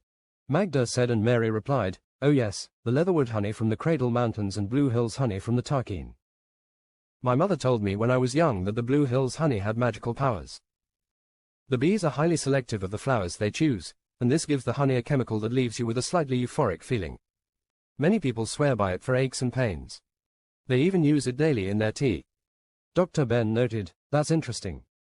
I'd like to take a sample of that honey home and run it through the spectrograph. It's quite possible there is a transfer of a protein here, just as we see with the malaria and dengue we study every day. It might be just a straight transfer through the pollen. I think there are lots of mysteries on this island, Errol. Try some wasabi cheese, that's no mystery." And everyone laughed. We enjoyed the dinner Mary made for us and clearly saw the effort and care she had put into it on our behalf. The table was cleared and Errol unrolled a large topographical map of Tasmania on top of it. "I know you want this first trip to be primarily for everyone to see Tasmania rather than strictly business, but we can see some places that we may want to go back to later or might be important for some of the PhD programs we might want to look into. Some of the crew want to see whales," I said, and I looked at Magda, which made everyone laugh because by now everyone knew she was totally obsessed with whales. Frederick Henry Bay and Great Oyster Bay on the east coast are both supposed to be excellent vantage points according to my dad's crew. "Oh, yeah. Frederick Henry Bay is pretty easy to get to. You can take the 52A bus tonight. It's just off downtown Hobart in Tiger Head Bay. Uncle Artis told us. Can we go later tonight?" Krista and Magda both asked. "If we go up the east coast, we should hit Spring Bay and Possa Bay, which are both decent for spotting the occasional large blue. Then further up is Low Bay and Grindstone Bay. The big fellas sometimes get lured in close there and they tend to breach a lot in that section of the coast," Uncle Artis told us. He was beginning to sound like Captain Ahab. Then there's Mayfield Bay a little further north. Great Oyster Bay is north of Maria Island. It's protected by a series of islands that shelter it from the ocean. That's probably why it's such a good place. They lounge for a day or two before continuing up to the shark-infested reef area in Australia. Errol said, "We will definitely arrange for 2 or 3 days with access to that bay. We can set up camp in a few places on the coast and take day trips into the interior. Uncle Artis has a brother we will be staying with for a bit as well." Uncle Artis added, "I want to look for a good location for your research station. It would help if I knew the general area you were looking at." Errol replied, "That may be difficult with 9 different subtypes of devil DNA to determine. We could be traveling all over the island. On this trip we will be traveling a path that approximates the Devil Extinction Trail and ending at Sanctuary. Can we look for some Tasmanian tigers too?" Krista asked, and Dr. Ben added, "I'd be interested in that." Which was not much of a surprise to anyone, including Mary, who had mentioned the obvious interest to Errol. "Now you've done it, young lady," Mary said, and Errol added, "Uncle Artis and a few of the old fellas have been known to go walkabout for a week on the Thylacines Trail." "Old fellas my ass. It ain't coffee shops and libraries we go looking for, in. If you tracked the strict bugger into the places we go you wouldn't be carrying a coffee with you, mate," he said in defense of himself. "What's the chance there are still tigers here, do you think? When was the last time a tiger seen?" asked Magda. "Popular belief, or at least official government belief, is that they went extinct about 30 years ago. Officially Benji, the last tiger, died in the Hobart Zoo in 1936, but almost everyone believes tigers could still persist in the most remote parts of the island. My mate Barry retired from the University of Tasmania, where he collected more than 1,200 records of sightings and physical evidence from the last 100 years. They used the information to figure out when the tiger was likely to have perished. Do you remember any of the sightings or where they were, Uncle Artis?" Krista asked. "I remember just last year a footprint spotted on a walk up to Sleeping Beauty Mountain in the southeast. The footprint would be recognizable as a tiger if it was fair dinkum." And everyone chuckled, and Cheesy asked, "What's fair dinkum?" To which Errol replied, "Real or genuine." Errol added, "Just last summer a government plant biologist saw what she believed to be a Thylacinus cynocephalus, or thylacine, from about 30 meters away. Maybe I can find out where that was. 2 or 3 years ago 3 bike riders said they saw a thylacine crossing the road in front of them. In that region they have lots of paddymelons and wallabies. Their favored prey could support them in small populations." "What's a paddymelon?" Dr. Ben asked, and Errol told us it was a small, chunky kangaroo-like marsupial of the genus Thylagale. "Cute little buggers." Then Magda added, "Let's not give up hope, science boys. Species have been rediscovered recently, including the coelacanth, the Wollemi pine, the mountain pygmy possum and the solenodon. I think it's really important to maintain that frame of mind. If you're on the edge, we're coming to help you." Uncle Albus told us, The most well-known and credible thylacine sighting came on a rainy night about 40 years ago by a park ranger named of Hans Narding. Hans was sleeping in his vehicle and woke to find one right in front of him. And Dr. Ben said, "Oh my God, I think I would have crapped myself." Quote. Hans sat there watching the tiger for 3 minutes and was unable to take a photograph. He said, and everyone gasped the ahs and ohs of disapproval. He was hands-free. Cheesy piped in. Because Narding was a wildlife expert, he couldn't have been mistaken. It was either fair dinkum, or a lie, and I don't see any benefit for a lie, so I chose to believe it was true. Cheesy asked Errol, "Did you pick up any camera traps for the trip?" To which Errol replied, "No, but that's a great idea. Let's go in the morning and get some." How did this happen, Errol? How was it possible to get the last one both here and in Australia? Magda asked. The thylacine was extinct everywhere but Tasmania about 2,000 years ago. There were about 5,000 thylacines in Tasmania at the time of European settlement. I know it seems that we measure the number of things by how many there were when the Europeans came, but that's a significant event, I'm sure. And yes, I know we're Europeans by DNA, but the day the DNA sprouted in Tasmania it began to evolve. Errol said in defense of himself, which is always an awkward way to feel when you think you have to apologize for generations and events you were not party to. He made his point and the rest of us understood. Thylacine roughly translates in Greek through Latin as dog-headed pouched one. Errol continued, at which point Cheesy jumped in. I had more than one professor the name would have suited. And he got his laugh. They are, or were, the world's largest marsupial carnivores, and despite their fierce reputation, they were semi-nocturnal and quite shy, avoiding contact with humans. Fossilized remains have been found in Papua New Guinea, throughout the Australian mainland and Tasmania. He added. But why did people go after them to kill them? They weren't attacking cities or people, Magda asked. They were seen as a threat to livestock like sheep and cattle. Despite evidence that feral dogs and widespread mismanagement were responsible for the majority of stock losses, the thylacine became an easy scapegoat and was hated and feared by the Tasmanian public. As early as 1830, bounty systems for the thylacine were established. Farm owners pooled money to pay for skins, and in 1888, the Tasmanian government also introduced a bounty of £1 per full-grown animal and 10 shillings per juvenile animal destroyed. Uncle Artis told us. The program went on for 20 years with more than 2,000 bounties. Estimates say at least 3,500 thylacines were killed by human hunting. Competing species of wild dogs, foreign diseases like mange, and habitat destruction all kicked this little fella's butt. And swung his pendulum, I thought. But not past the pivot. We have to find one. This species does not have to be extinct. Let's make a difference and find one. Magda said, and Krista agreed with her vehemently.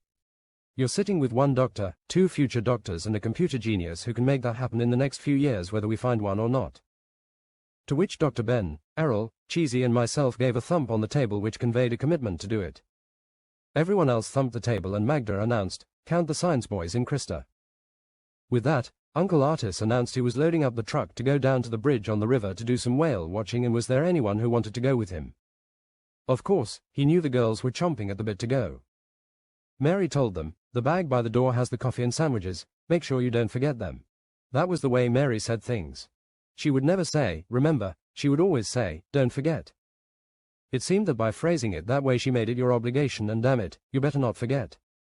Errol and I stayed behind to finalize the details for the trip because everyone had decided to leave tomorrow and get on with the tiger and devil hunt. The total trip Errol had planned was almost 1,300 kilometers over the next 2 weeks, so campsites had to be planned and resources scoped out. Safety concerns were paramount to me, especially where snake bites were concerned. Uncle Artis is trained in first aid and carries all kinds of tucker to deal with snake bite. Compression bandages are the key here, mate. We won't have any antivenom, but we'll have access to medical facilities at all times. Let's make sure cell phones are charged and that we check for access on a regular basis. It may be possible for search and rescue to find us by GPS before we could get to them. Australians love taking to the air in emergencies, that's why we have the flying doctor service. By the way, I told Mom that you agreed to the plan of bringing her on board and she was overjoyed. She will be able to retire from the cannery and get a small pension for a nest egg. Thanks, mate. We'll need her to look after us if we're going to change the world, my friend. Mom tells me our schedule will be a draft research plan submitted at 3-month intervals, which is equivalent to full-time enrollment. Confirmation at 12 months and annual reviews of progress at 24 and 36 months. Then thesis submission no later than 48 months. How does that sound? Does it fit your master plan?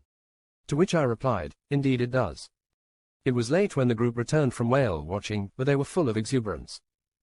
They had seen so many things swinging in the water they lost count. There were whales of every description as well as dolphins and several unidentified sea monsters. Cheesy even claimed to see Nessie. After a hot cup of tea and some of Mary's cakes, everyone was off to bed in anticipation of an early start. Most of our gear could be left here in order to reduce the burden of what we were taking on the trip. Mary's friend Mavis had 2 grandsons that ran an ecotourism business, and Mary hired them to run our camp for us while we explored Tasmania. Mavis and her husband Gregory, an Aboriginal couple, had worked for Mary's father Reverend Jim when she was young. Reverend Jim was a Presbyterian minister in Hobart for more than 40 years, and during that time Mavis and Gregory managed the manse for him. Mary's mother had died when she was very young, so she had to be the lady of the house for the Reverend. Mavis told her that Travis and Timor ran their environmental wilderness tour business more like a bed and breakfast in the wilderness. She and Gregory had 2 daughters which both left Tasmania to marry a couple Australian Aborigines and travel to Arnhem Land to live in an Aboriginal town. Both daughters had since died, and Mavis blamed it on alcohol abuse. Travis and Timor were on time bright and early that morning.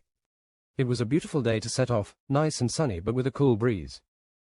The 2 Land Rovers were packed, as was Uncle Art's truck and Travis and Timor's 4x4, which carried sporting, fishing, and other equipment. Our first stop was Great Oyster Bay just north of Maria Island.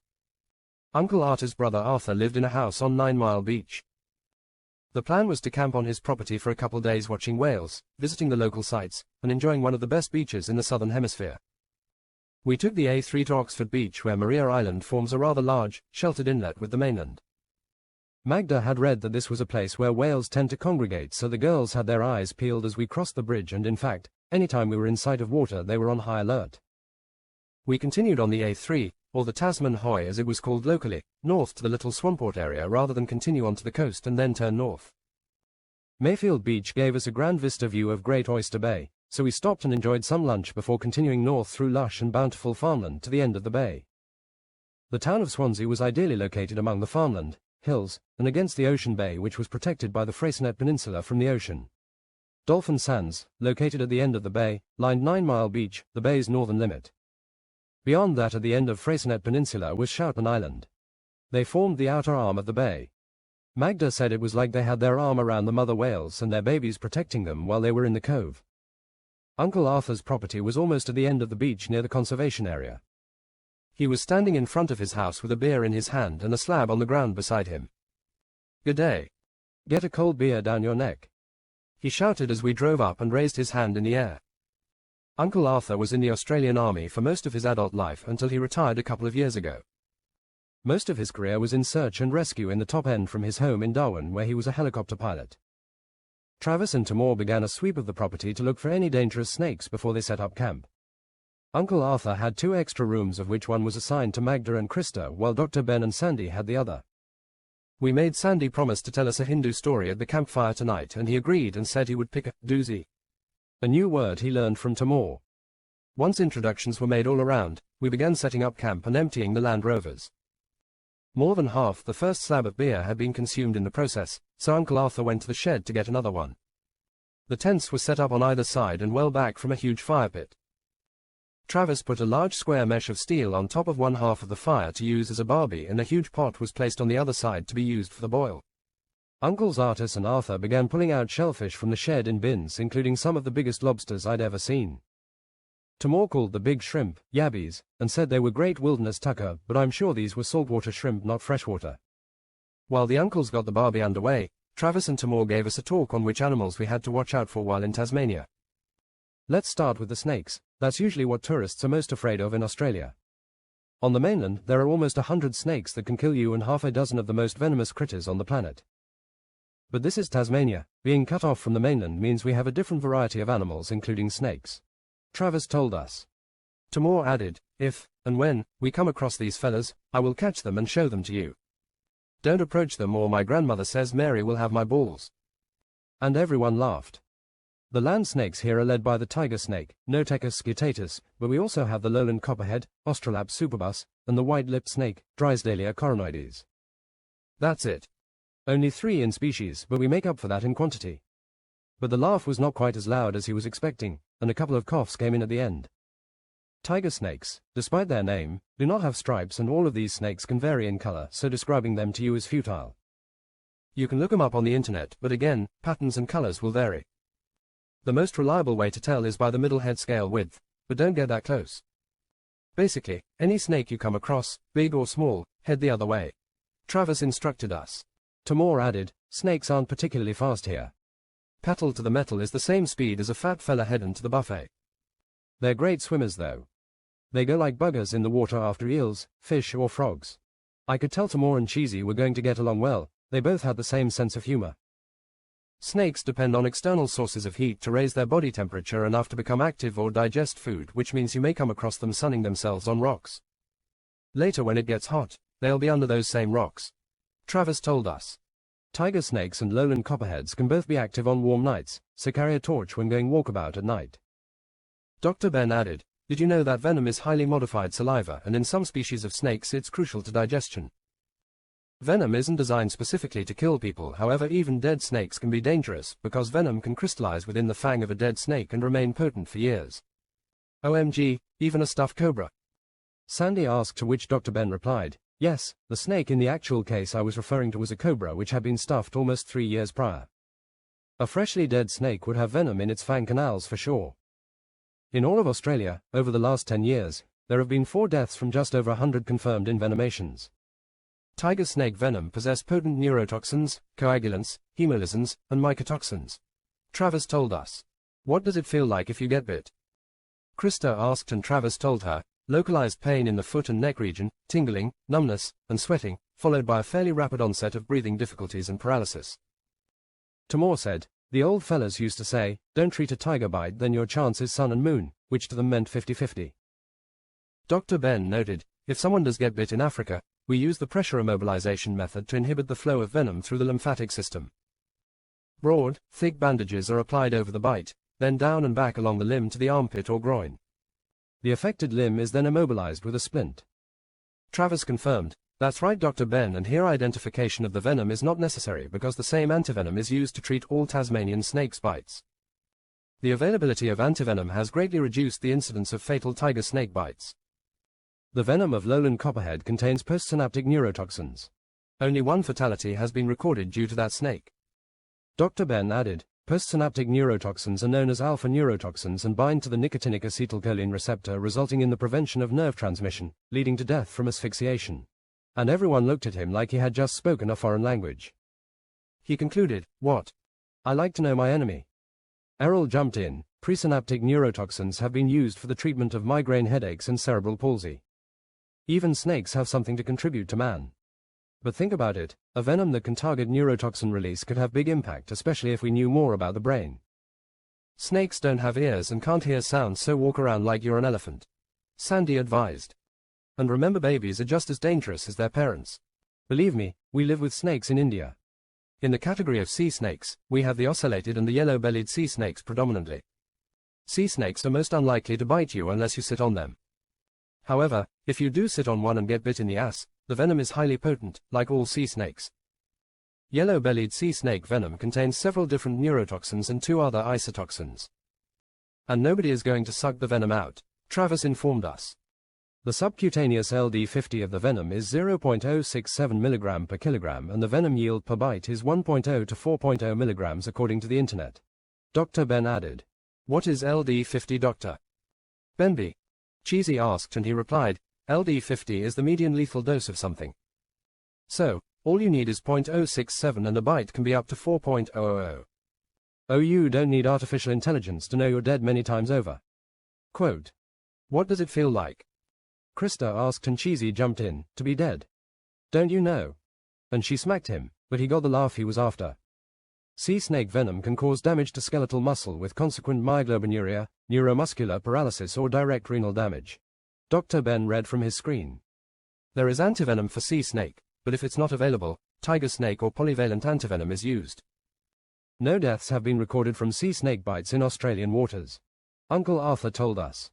We rescued tons of fellas in the top end that had snake bite or got bit waitin' for rescue. Food's up.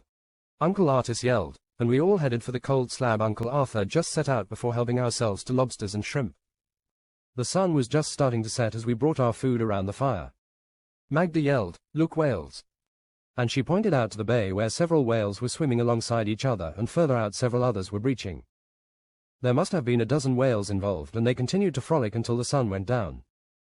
Magda and Krista brought out their instruments and played several songs for us. Then Timur and Travis gave us a reggae set. They told us they grew up in Arnhem Land close to where Kakadu National Park is now. When they were young, they liked to go out with the old fellas and learn the tricks of survival as well as their culture and art. As the old fellas died, no one was replacing them. Alcohol was everywhere and people didn't need to know about survival or even bush tucker, just how to collect their money. They should have kept their culture and art. After their mother died, they left Arnhem Land and drifted to Cairns where they became surfers.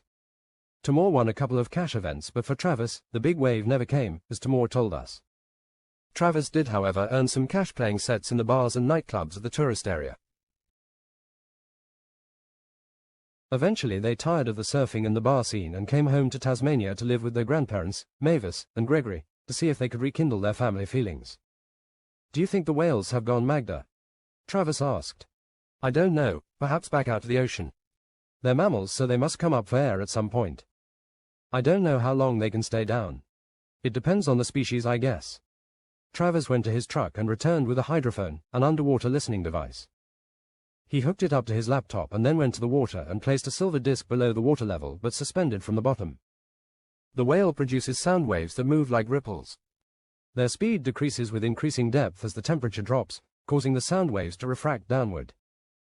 Dr. Ben added, "They emit low-frequency sound waves like rolling hills on an oscilloscope, and in that form, they can travel extreme distances in water without losing energy.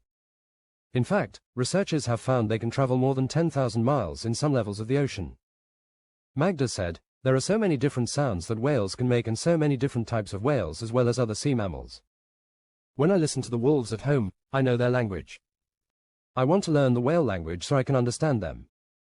Imagine sitting on the edge of the ocean in the moonlight listening to whales talking to you from hundreds of miles away. It's cosmic or mystical, I don't know." Dr. Ben informed us, "I know to make its clicking sounds, a whale must force air through the right nasal passage to the monkey lips, which clap shut." And everyone laughed, but he continued, "No, it's true. The resulting click bounces off one air-filled sac and travels back through the spermaceti organ to another sac nestled against the skull. It's an incredibly complex sound when it's packaged for delivery. We have no idea what the big fella is saying." Sandy asked, "What noise does an orca make?" Travis replied, "Orca sounds range from about 0.1 kHz to about 40 kHz. They produce pulsed sounds and clicks at rates of up to 5,000 per second. You'll recognize them because they sound like screams. And if they don't, they will likely produce a scream from something else, you can count on it. Much to the chagrin of everyone." He continued, "All blue whale calls are between 10 and 40 Hz, and the lowest frequency sound a human can typically perceive is 20 Hz. Blue whale calls last between 10 and 30 seconds. Sandy, tell us the story like you promised." "You owe us one," Magda asked, and Krista added her encouragement. "Hey, he owes us, with the ones sleeping outside," Cheesy noted. "But you can listen as my special guests." "We could all do with one of your cosmic yarns, Sandy," Cheesy added while deflecting some mock aggression from the girls. "Knew a bunch o' Indian Army guys up north. Them fellas had some wild tales, 'bout shrines, temples and even space aliens," Uncle Arthur said. "I don't doubt it, Arthur," Sandy said. "I'm going to tell you about the Ramayana, which has all that and more. It's one of two major Sanskrit epics of ancient India, the other being the Mahabharata. The Ramayana was credited to the Maharishi Valmiki, who narrates the life of Rama, a legendary prince of Ayodhya city in the kingdom of Kosala. Would sage Valmiki have been a contemporary of sage Bhrigu, the subject of the document we found in Romania last year?" I asked. "Yes, he would, but perhaps not contemporary in timeline. This epic follows Rama's 14-year exile by his father King Dasharatha to the forest. He paused to let everyone get a cold one from the slab and find their seat around the fire. The girls snuggled together in a sleeping bag next to the fire as the temperature dropped a bit. The Ramayana has nearly 24,000 verses, divided into 7 kandas or chapters. The first and last being later additions. I will need to paraphrase a bit. Updating religious documents for modern times can't be seen as all bad, can it?" Cheesy asked, and Sandy chuckled. The Ramayana belongs to the genre of itihasa, or incidents that happened during the lifetime of the narrator, rather than being purafta or historic to the writer. Therefore, we can assume Maharishi Valmiki was present in the day when the Ramayana occurred. We may also consider it fact. The events took place during a period known as Treta Yuga. In the timeline known as the Yugas, you can consider a period perhaps 3 million years ago. That could indicate a wide range of time. In the Treta Yuga, even mortal humans lived 500 years. How did it all happen, Sandy? I asked. Brahma was considered to be the creator, God within the Trimurti, the trinity of supreme divinity which included Vishnu and Shiva. He creates everything but neither preserves nor destroys anything. Those are Vishnu and Shiva's jobs respectively. One such job for Vishnu was to deal with a demon who was causing problems for the sages in the mortal realm. They were being prevented from performing their sacrifices or conducting their yajnas as fire ceremonies were known. Ravana, a Rakshasa, and his brothers performed penance at Gokana for several years to please Brahma to try to earn a boon. Ravana went so far as to sacrifice each of his heads in the holy fire to please the Creator. Sandy told us. How many did he have? Magda asked, astonished. He continued, right before he was about to chop off his 10th head, Brahma appeared to grant him a boon. Ravana asked for the boon of immortality, but Brahma said that was not possible as all that is born must perish. Ravana tweaked his wish which Brahma said he could only be killed by a mortal. Brahma initially granted Ravana boons that made him so powerful that no one could kill him. That forced Brahma to ask Vishnu for help in defeating Ravana when Ravana began to use his powers for evil. Why was Brahma taking an interest in Ravana? Krista asked. Sandy continued, Brahma created his children from his mind and thus, they were referred to as Manasaputra. On earth, Ravana's lineage could be traced back to the mighty Lord Brahma. Ravana's grandfather was Sage Palastya, one of the 10 mind-born sons of Brahma. That made Ravana the great-grandson of Brahma. Why was Ravana so bad? I asked. The demon king Sumali once caught a glimpse of Kubera, the son of Sage Vishrava. He was so taken by him that he instructed his daughter to obtain sons through Vishrava. Obeying her father's command, she made the request of Sage Vishrava who obliged but warned her one would be bad because she had approached him at the wrong hour of the day. That's how Ravana came to be half Asura and half Brahman, but all bad. So, Vishnu agreed to be reborn on earth as an avatar or reincarnation of himself in the form of Rama, as you will see. According to the Ramayana, Rama is the 7th avatar of Vishnu, while his brothers Lakshmana, Bharata and Shatrana were avatars of Shishanaga, Panchayanya, and the Sudarshana Chakra respectively. Vishnu's weapons, of course. The Balakanda or first chapter of Valmiki's Ramayana details stories of Rama's childhood as a prince under King Dasharatha of Ayodhya. Before we get there, let's look at the events that led to his birth in this unique situation. King Dasharatha had 3 wives, Kaushalya, Kaikeyi and Sumitra. However, he didn't have a son and in his desire to create an heir, he decided to perform a fire sacrifice known as a Putrakamashti Yajna. What does that involve, Sandy? I love hearing about these yajnas, Cheesy noted. Krista the spirit caster jumped in, I could have given him a good price on a fire sacrifice. And everyone laughed. Every yajna involves a fire sacrifice, no matter what else it involves. Some can cost millions and last years. This Putrakamashti Yajna was conducted by Rishashringa to obtain sons for the childless king Dasharatha. Upon its successful completion, the god of fire, Lord Agni, would emerge from the flames carrying a golden vessel filled with divine payasam. King Dasharatha provided his queens with a divine payasam portion, each in turn. First was Queen Kausalya, who was instructed to drink half of the payasam. Queen Kausalya is considered to be the incarnation of Dara, wife of Dronavasu. She had received a boon from Vishnu previously that promised her that Vishnu would be born as her son in the Treta Yuga. She was the mother of Rama, the avatar of Vishnu. Next was the wise Sumitra, who was the second queen consort of Dasharatha. She received a quarter or half of that which remained. Queen Kaikeyi received an eighth, which again was half of that which remained. That still leaves an eighth, doesn't it? I asked. Yes, the final eighth was given to Sumitra, who having received 2 portions became the mother of twin sons. Lakshmana and Shatrana. Kaikeyi gave birth to Bharata. Uncle Artis, who had been listening intently from the background, asked, so all of these young fellas are princes, you say? Indeed, Artis, they with it and so much more, for the sons are endowed, to varying degrees, with the essence of the supreme entity Vishnu. They are all avatars of Vishnu and his weapons. Ravana could only be destroyed by a mortal, so Vishnu had no choice but to take mortal form. If you see one of the Indian gods with an abundance of faces, those are avatars or representations of that god, usually when they come to earth as a mortal. They usually come to prevent an earth-ending demon apocalypse. If you notice, some of them only have room for 1 more head. Sandy said and then continued, The boys were brought up as the princes of the realm, receiving instructions in the scriptures and in warfare from the sage Vashistha. When Rama reached 16, sage Vishwamitra came to the court of King Dasharatha seeking his assistance against demons which were disturbing his sacrificial rites. Shiva also arrived in Ayodhya as Madari, an entertainer with a street monkey. The monkey was Hanuman, who had been born at the time of Rama as an avatar of Shiva. The news of the monkey earned a command performance at the palace.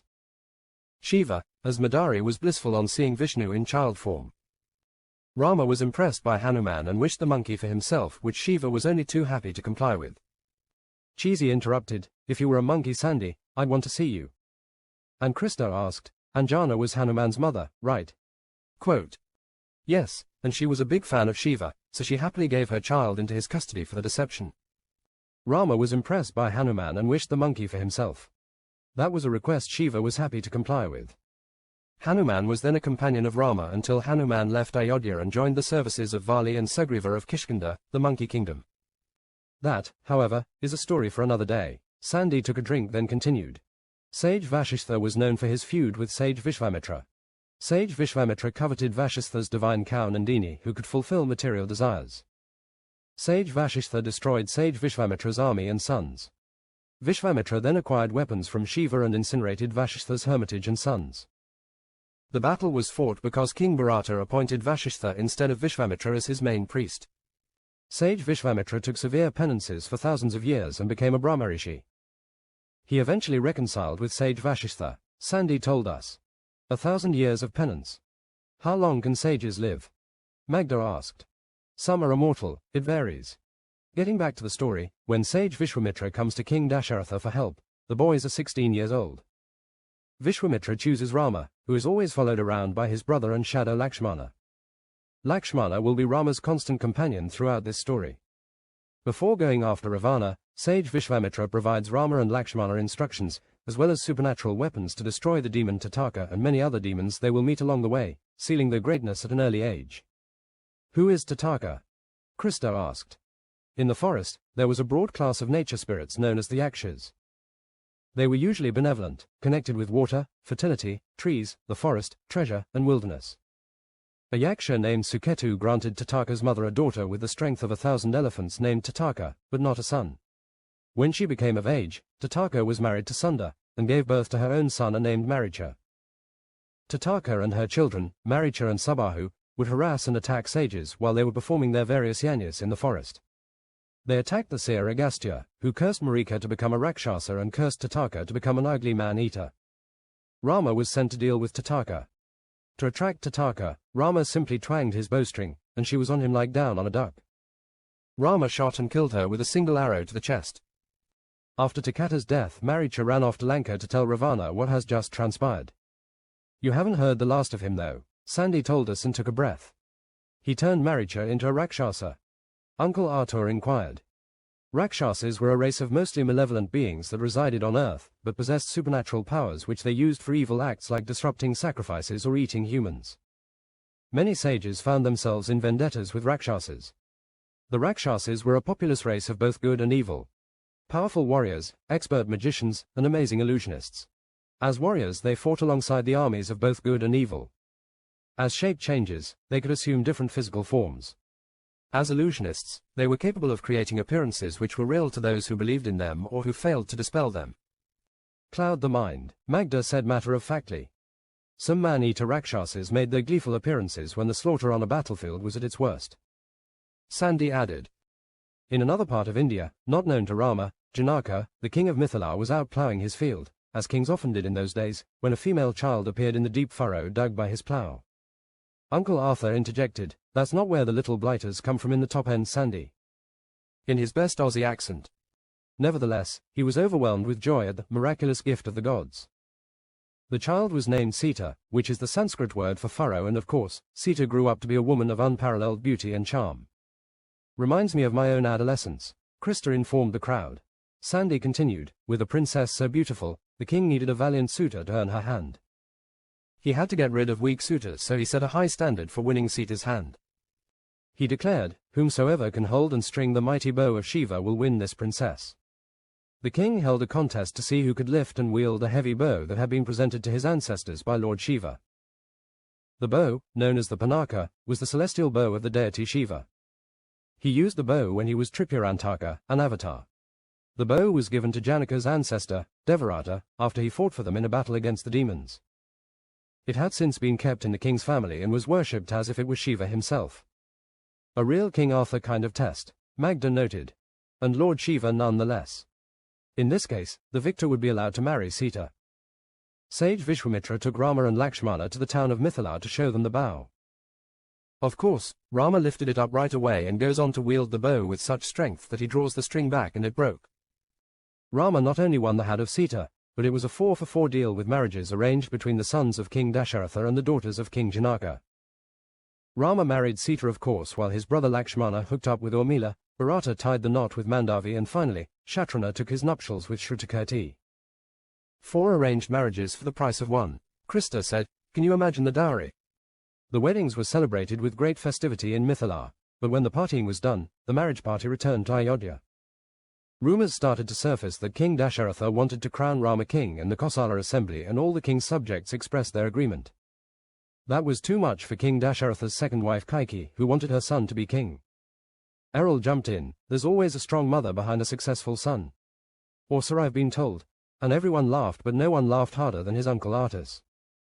I thought he was going to spit his beer out through his nose. Cheesy asked, "What's her ace up the sleeve?" And Sandy replied, 2 boons or promises that King Dasharatha had granted her long ago when she nursed him through an illness. Krista added, "She probably caused the illness in the first place." I would have. That makes the treatment a lot easier, and she tilted her head at her sister Magda, who nodded her agreement. Well, come on, what 2 wishes did she ask for? Uncle Artis queried, and Errol piped in, "What would you ask for Uncle Artis? Is he a king or a god?" "I'd make him bring back the Tassie tiger if he was a god." "If he was just a king, bring back the revolution," Uncle Artis replied. Well, Kaikeyi demanded that Rama be exiled into the wilderness for 14 years and her snot-nosed kid Bharata was to become king. That of course breaks King Dasharatha's heart, but he's constrained by his rigid devotion to his given word and grants Kaikeyi her demands. "You are the word you speak. Does Rama take that crap?" Errol asked. Yes, Rama accepts his father's reluctant decree with absolute submission and calm self-control. Throughout the Ramayana, Rama is a cool dude. Rama packed up his entourage, Sita his wife who could have remained in Ayodhya and Lakshmana his brother and constant shadow. They departed to the forest for the next 14 years. So, Sita could have stayed in town at the palace but chose to follow her husband. Krista asked. Yes, Krista, that's exactly what she did. Rama asked Sita not to follow him, but as the devoted wife she said, and I quote, "The forest where you dwell is Ayodhya for me and Ayodhya without you is a veritable hell for me." Sandy quoted, "True love is real. Is that the moral of this one, Sandy?" Krista asked with a chuckle. Just for you, Krista, I'm happy to say that after Rama's departure, King Dasharatha was unable to bear his grief and passed away. And Krista and Magda clapped. Harsh, I said. Sandy continued, meanwhile back in Ayodhya, Bharata, on a visit to his uncle, learned about how things went down with his mother and the king. It so happened, Bharata was not the snot-nosed prince he had been portrayed to be and refused to profit from his mother's wicked scheming. Everyone cheered. Bharata visited Rama in the forest and asked him to return and rule Ayodhya. Rama says, "Hell no mate, letter of the law and all that. Not before exile ends." Pip pip cheerio. Sandy's English, Aussie, Indian accent made everyone laugh. Bharata wasn't so bad. While Rama was exiled, Shatrughna dragged Kaikeyi's old nurse Manthara, responsible for poisoning the queen's mind against Rama, and tried to kill her. He was restrained by Bharata, who felt that Rama would not approve. Let's skip ahead in the Aranya-Kanda. After 13 years of exile, Rama, Sita and Lakshmana journey southward along the banks of the river Godavari, where they build cottages and endeavor to live off the land. Sandy told the crowd. Are any of those places real, Sandy? Uncle Artis asked. Oh yes. The Godavari is India's second longest river after the Ganga, with the source in Maharashtra. It flows east for 1,500 kilometers. At the Panchavati forest the group was visited by a Rakshasa named Shurpanaka who, unbeknownst to them, was the sister of Ravana the demon. Shurpanaka was the sister of Lanka's king, Ravana, as well as the daughter of the sage Vishrava and the Rakshasa Kaikeyi. Valmiki described Shurpanaka as facially unpleasant, pot-bellied, wry-eyed, coppery-haired, ugly-featured, brassy-voiced, deplorably oldish, a crooked talker, ill-mannered, uncouth, and abominable. Ravana was enraged with Shurpanakha for marrying a mortal enemy of his, Danava. Just as Ravana was about to kill Shurpanakha, his wife Mandodari and brother Kumbhakarna convinced him to send her to India instead. He did this, and there she met Rama in the forest of Panchavati and was instantly smitten by his good looks. She adopted a beautiful form to entice him, but Rama rejected her advances, telling her that he was faithful to his wife Sita. Rejected by Rama, Shurpanakha then approached Lakshman, who also declined her affections. Infuriated by their rejection, Shurpanakha returned to her demonic form and attacked Sita with the intention of doing her bodily harm. However, she was thwarted by Lakshmana, who cut off her nose and ears. Sandy told us. "I smell vendetta," Cheesy predicted. That led Akampana to go to Lanka and tell Ravana what had happened. He decided that his best revenge would be kidnap Rama's wife Sita. "You've been reading ahead, Cheesy G. No heckling," Sandy admonished him. He coughed and continued. Her brothers Kara and Dushan organized an attack against the princes. In that battle, Rama defeats Kara and all of his Rakshasas. In a final effort, Maricha makes an appearance and assumed the form of a golden deer, which is so beautiful that Sita's must have it. He knew Krista just had to jump in. Oh yeah, shiny trinkets. Feigning to be dyslexic. On seeing the wondrous deer, Lakshmana sensed foul play and suggested that the deer was an illusory form of a demon, but Sita persuaded Rama to get her the deer, dead or alive. Rama chased the deer into the forest, leaving Sita under Lakshmana's guard. Finally, Rama seized the opportunity and shot it down with his golden arrow. When the dying Maricha was returning to his real form, he cried out, "Oh Sita! Oh Lakshmana! Come!" in the voice of Rama. Sita tells Lakshmana Rama is calling out to her and she is afraid for his life. She insists Lakshmana rush to Rama's aid. "Don't go, mate, she's playin' ya," Cheesy shouted from the audience. Lakshmana tried to assure Sita that Rama couldn't be hurt that easily and he should follow Rama's orders and stay to protect her. However, on the verge of hysterics, Sita insists Rama needs Lakshmana's help. Ultimately, he obeys her wish, but stipulates that she's not to leave the cottage or entertain any strangers. Sandy informed the anxious crowd. "Oh yeah, that door-to-door brush salesman," Cheesy said. Lakshmana draws a chalk outline around the cottage and casts a spell on it to prevent anyone from entering the boundary but allows people to exit. Yeah, he trusts her all right. Or maybe he knows the brush salesman, Krista suggested. Easy spell. With the coast finally clear, Ravana appears in the guise of a religious pilgrim requesting Sita's hospitality. Sita is tricked into leaving the circle and is forcibly carried away by Ravana. Sandy recounted. A religious pilgrim selling brushes to pay his way to Nirvana or Shangri-La. Cheesy told the rest of us. Jatayu, a vulture, saw what was happening and tried to rescue Sita, but he was mortally wounded. As we find out, he did manage to tell his brother about it, though before he cashed in his Atman. Sita was taken to Lanka and kept under the guard of Rakshasas. In his garden on Lanka, Ravana tried to convince Sita to marry him, but she refused because she was eternally devoted to Rama. Meanwhile, back in the forest, Rama and Lakshmana learn about Sita's abduction from Jatayu brother and immediately set out to save her.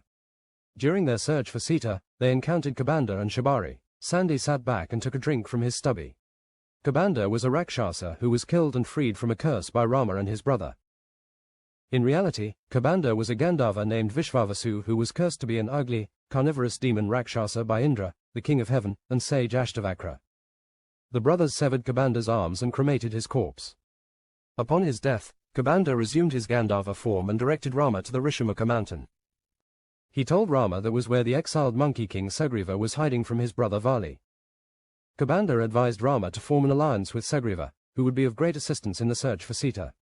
Sabari was an elderly woman described as an ardently devoted woman who received Rama's blessing due to her bhakti or ninefold devotion towards him. The sage Matanga told her if she offered service to Rama, he would give her darshana. Shabari awaited Rama's arrival for an eternity. Every day, Shabari would go out of her ashram, with the help of a walking stick, and pluck berries for Rama. She would pluck one, taste it and, if it was sweet, she would put it in her basket, discarding the bitter ones. Only the best for Rama. Upon his arrival, Rama chose to visit Shabari over hundreds of other worthy sages and tasted the fruits which she had meticulously collected. Lakshmana raised the concern that Shabari had already tasted the berries and therefore they were unworthy of Rama. Rama replied, "Whomsoever offers a fruit, leaf, flower or some water with love, I partake in it with great joy." Sabari aided them in their search for Sugriva and she received her darshana from Rama. Sugriva was a Varana, which were forest-dwelling humanoid apes, or human-like beings. They were shapeshifters, but in Vanara form, they had beards with extended sideburns, narrowly shaved chin gap, and no moustache. Additionally, they had tails and razor-sharp claws. Their skin and skeleton were enforced with an indestructible Vajra, which no earthly element could penetrate. Vali, Sugriva's brother and king of Kishkinda, had a boon that gave him the strength of more than 7.5 million elephants. Vanaras were created by Brahma just for the Ramayana, to help Rama in battle against Ravana. Kishkinda was their kingdom. Rama first met them in Dandaka forest. His quest brought the group to Pampa Lake at the foot of Mount Rishamukha, where the monkey king Sugriva and his cohorts were hiding. And Magda asked, who were they hiding from? Sugriva was being persecuted by his brother Vali, and he suspected Rama and Lakshmana may have been sent by Vali to kill him. He sends Hanuman undercover in the guise of a Brahmin to approach and casually ask the brothers about themselves. You boys come here often. Was he wearing a trench coat and dark glasses? Krista asked sarcastically. Sandy continued, Hanuman knew in an instant it was Rama and fell to his knees. He took Rama to Sugriva, who he had befriended. Sugriva needed Rama's help killing his brother Vali and restoring the kingdom of Kishkinda to him. In exchange, Sugriva agreed to help Rama recover Sita from Ravana. That's a fair deal, Uncle Artis chimed in. You could clearly tell he was enjoying the story, as was Uncle Arthur. Why was he in exile? Sugriva's brother was King Vali, a son of Indra, and the father of Angada. He obtained a boon that allowed him to receive half the strength of his opponents, which made Vali a formidable fighter. He was granted a boon by Brahma after sitting in penance. Vali asked Brahma for a boon such that in any duel, his opponent would lose half his strength to him. Brahma granted the boon happily. Already Vali was extremely powerful, and now with this addition, his power was equal to that of 7.5 million elephants, as I mentioned earlier. Vali became invincible, and it was said that no one could defeat him in head-on battle. One day a raging demon known as Mayavi came to the doors of Kishkinda and challenged Vali to a fight. Sage Valmiki tells us Daitya Maya had an affair with the nymph Hema, who gave birth to Mayavi. At any rate, Vali accepted the challenge, but when he came forward, Mayavi got terrified and ran into a cave. Vali entered the cave and told Sugriva to wait outside.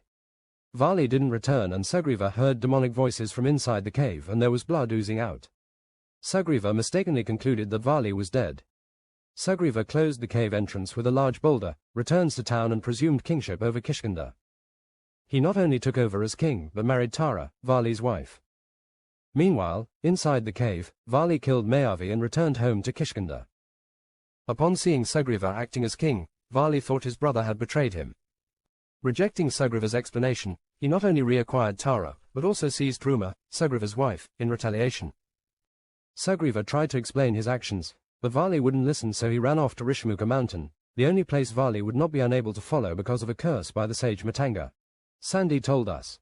Those sages were a cursing bunch, weren't they, Sandy? Uncle Arthur noted. Rama, having heard the story, agreed to help Sugriva regain the monkey kingdom of Kishkinda, and then Sugriva would help him save Sita. A wrestling match was organized, and Rama was going to kill Vali, but he couldn't determine which one was Vali, and Vali won the fight. They set up a rematch and make Sugriva look different, but Tara, Vali's wife and advisor, is not fooled and cautions Vali, urging him to forgive Sugriva. She suggests he anoint him as the crown prince in a diplomatic move and live peacefully with him. Befriend the exalted Rama, she suggests. Vali argues that a warrior like him cannot refuse any challenge.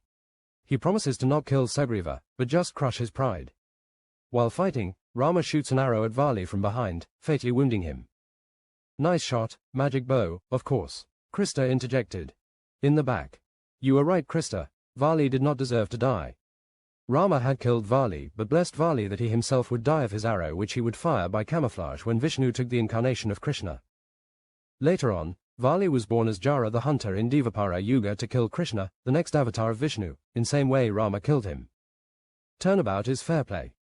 After the victory, Sugriva was too busy partying to remember his promise to Rama, so Lakshmana kicks down the city gate and threatens to destroy Kishkinda if Sugriva doesn't honor his pledge to send out search parties. The clever former ape queen Tara, wife of Vali, intervened to prevent an enraged Lakshmana from destroying the ape citadel. She convinced Sugriva to honor his pledge by sending out search parties to the four corners of the earth, north, east, south and west. They all report back without a sign of their prey. The southern party under Angada, Tara and Vali's offspring and Hanuman learned from a vulture named Sampati that Sita was taken to Lanka. Errol asked, how did Sampati know where she had been taken? To which Sandy added, Sampati was the elder brother of Jatayu, whom you might remember died trying to save Sita. Of course, Lanka meant Sri Lanka. With his sharp vision, Sampati the vulture spotted Sita under an Ashoka tree in Lanka. Sandy took a moment, then began the next chapter, the Sundara Kanda. They travel to the shores of the ocean and the monkeys ask, who will fly to Lanka? Hanuman assumes a gargantuan form and makes a colossal leap across the sea to Lanka. As he passed over the ocean, a Rakshasa named Simhika captured his shadow. Simhika was a foe of the Vanara, so when Hanuman was crossing the ocean to Lanka, he assumed his gargantuan form, but what he didn't know is that Simhika was hiding in the ocean. She captured Hanuman's shadow with her magic. Hanuman had been forewarned about Simhika by Sugriva, and that's why he expanded his size. He observed Simhika's vulnerability when she followed suit and grew to a colossal size. When Hanuman turned himself small, Simhika swallowed him. It was a ploy by Hanuman, who came from within, ripping her apart and slaying her before he carried on his merry way. In other accounts, he merely kicked her to death. Sandy paused and continued. Hanuman decided to enter the heavily guarded city of Lanka in search of Sita. However, the powerful demoness Lankini guarded the city. Lankini was once the guardian of the home of Brahma. As she guarded the home of the creator, she became arrogant and prideful about her position. She treated others in the palace with contempt, due to which she was cursed by Brahma to guard the city of demons forever. Lankini realized her mistake and begged forgiveness. However, it was not possible for Brahma to take back the curse, and instead he gave her a boon that she would be freed of the curse only when a Vanara defeated her in combat and brings to end the age of the demons. When accosted by Lankini and asked about his identity and purpose of his visit, like any good customs officer would do, Hanuman cleverly replies that he has come from the forest desiring to see the famed city of Lanka and its beauty. Sandy was saying when he was interrupted. Big tourists those Varana. He probably has a camera around his neck, Krista noted. Lankini realized that he was an intruder and attacked him. Mindful of the fact that she was a demoness, Hanuman softly strikes her back just enough to make her fall and bleed. A dazed and confused Lankini immediately realizes her opponent was no mere monkey and asks for his forgiveness, knowing that Brahma's prophecy had just come true. Hanuman forgave her as he prepared to continue his quest into Lanka, leaving Lankini behind. On the way, Hanuman meets with many challenges, such as facing a Gandharva in the form of a demon that tested his abilities. What are Gandharva, Sandy? Uncle Artis asked. Gandharva are celestial beings whose males are divine singers and females are divine dancers. Hanuman explored Ravana's kingdom and spied on the demon himself. Eventually he located Sita in the Ashoka Grove, where she was being wooed and threatened at the same time by Ravana and his Rakshasas. They wanted her to marry him but threatened her if she didn't. Isn't that an all too familiar scenario? Demon woos girl, girl says no, demon threatens girl, Krista said, and we laughed. And there's a big monkey in a trench coat watching them from behind a tree. Hanuman lurks around in the shadows, and after the Rakshasas leave, he comes out of hiding to approach Sita. He narrates Rama's story to Sita and shows her Rama's signet ring he sent. Sita was overjoyed but tells Hanuman she has only 2 months to decide between marriage or death. Brutal, Magda noted. Hanuman reassured Sita, giving her Rama's signet ring as a sign of good faith, and offers to carry her back to Rama. She refuses and says that it's not the right Dharma. Dharma, the right way to live? Cheesy asked. Yes, it will not have significance if Hanuman carries her to Rama. Sita is quoted, when Rama was not there, Ravana carried Sita forcibly, and when Ravana was not there, Hanuman carried Sita back to Rama. Hanuman promised her he and Rama would return for her before the 2 months she had been given by Ravana to make up her mind about marrying him. As Hanuman was about to leave, Sita gave him her jewelry as a token of her love for Rama. He's going back empty-handed. Some search and rescue there was a artist. Don't hire a bleedin' monkey. That's the moral, Uncle Arthur replied sarcastically. Hanuman was upset, so he wreaked havoc on Lanka, destroying trees and buildings while killing Ravana's warriors. Realizing that wouldn't get him Ravana, he allowed himself to be captured, bound, and delivered to Ravana. Once standing in front of him, he gave Ravana a tongue lashing about releasing Sita. Like that's gonna help, Krista complained. Yeah, Ravana laughs and condemns Hanuman to have his tail set on fire. However, Ravana is foisted by his own petard. Hanuman escapes his chains and leaps from roof to roof, setting fire to Ravana's citadel. He escapes from his captures and makes it to the coast, where he takes the giant leap back from the island to India, where all his team were waiting. Sandy takes a deep breath and stands to stretch his legs. Do you want to pause there for tonight? And Uncle Arthur said, Ya bugger, you're leavin' tomorrow. Who's gonna finish tellin' me? Cheesy said, you leave that up to me, Uncle Arthur, and sit by your computer tomorrow night at this time. We're gonna take you on the rest of this trip by webcast. And everyone cheered and eventually found their way to their beds. In the morning we sat around the beach with some of us doing our yoga while others were having their coffee or breakfast. Magda informed us, now that I've seen and heard the whales, it is time for me to find the Tasmanian tiger. Where do we go from here, Errol? Well, the final captive Tasmanian tiger was caught in the Florentine Valley in 1933. That's in western Tasmania near Lake Gordon. There is a Florentine River in that area. We won't be in that area until the end of our trip. Over 7,000 sightings have come in and still no DNA samples are available to prove any of the sightings. A fella by the name of Neil Waters started the thylacine awareness group of South Australia to follow up on sightings, on both the mainland and Tasmania. Perhaps we should contact him. I said, if there's hope of getting DNA proof of Tasmanian tigers still existing in their original form, then a diverse 9-strain pool may be possible to reset the equilibrium of the tiger's pendulum. A specimen was preserved in alcohol in 1866. Alcohol doesn't destroy DNA, so all that needs to be done is to catch one in the wild for comparison. That would provide 2 samples if the alcohol sample is viable and not too fragmented. You're right, no one has ever said that they could get DNA from the one they have. Everyone just assumes they can if they have something to extract DNA from. And then there's Benji who died less than 100 years ago. What happened to his body? Uncle Artis said. Dr. Ben jumped in, that's not quite true. I just watched a webcast by Dr. Terry Trask from a mainland university who claims to have the full genome of the thylacine. There was a female found with 4 pups in her pouch. They stored all 4 in separate alcohol bottles. Dr. Trask used one to exact the DNA. That would have been a mainland tiger, I think. I saw Travis signal Magda and the 2 of them had a discussion. She looked at me and signaled me to come over. When I got to where they were standing, she said, "Tell him, Travis." Travis said, "I knew about the 4 pups in the Melbourne University lab." And I said, "That probably wasn't a secret." And Magda said, "Wait, there's more." Travis went on to say, "When we were in Australia, we had a lot of different ways to make money from tourists when we weren't surfing. Some of the white fellas into surfing were university kids up north for the summer surf. They had lots of money and fancy equipment as well as fancy computers. One of them had a 3D printer and he stole one of the samples from the university so he could copy it and sell it as authentic.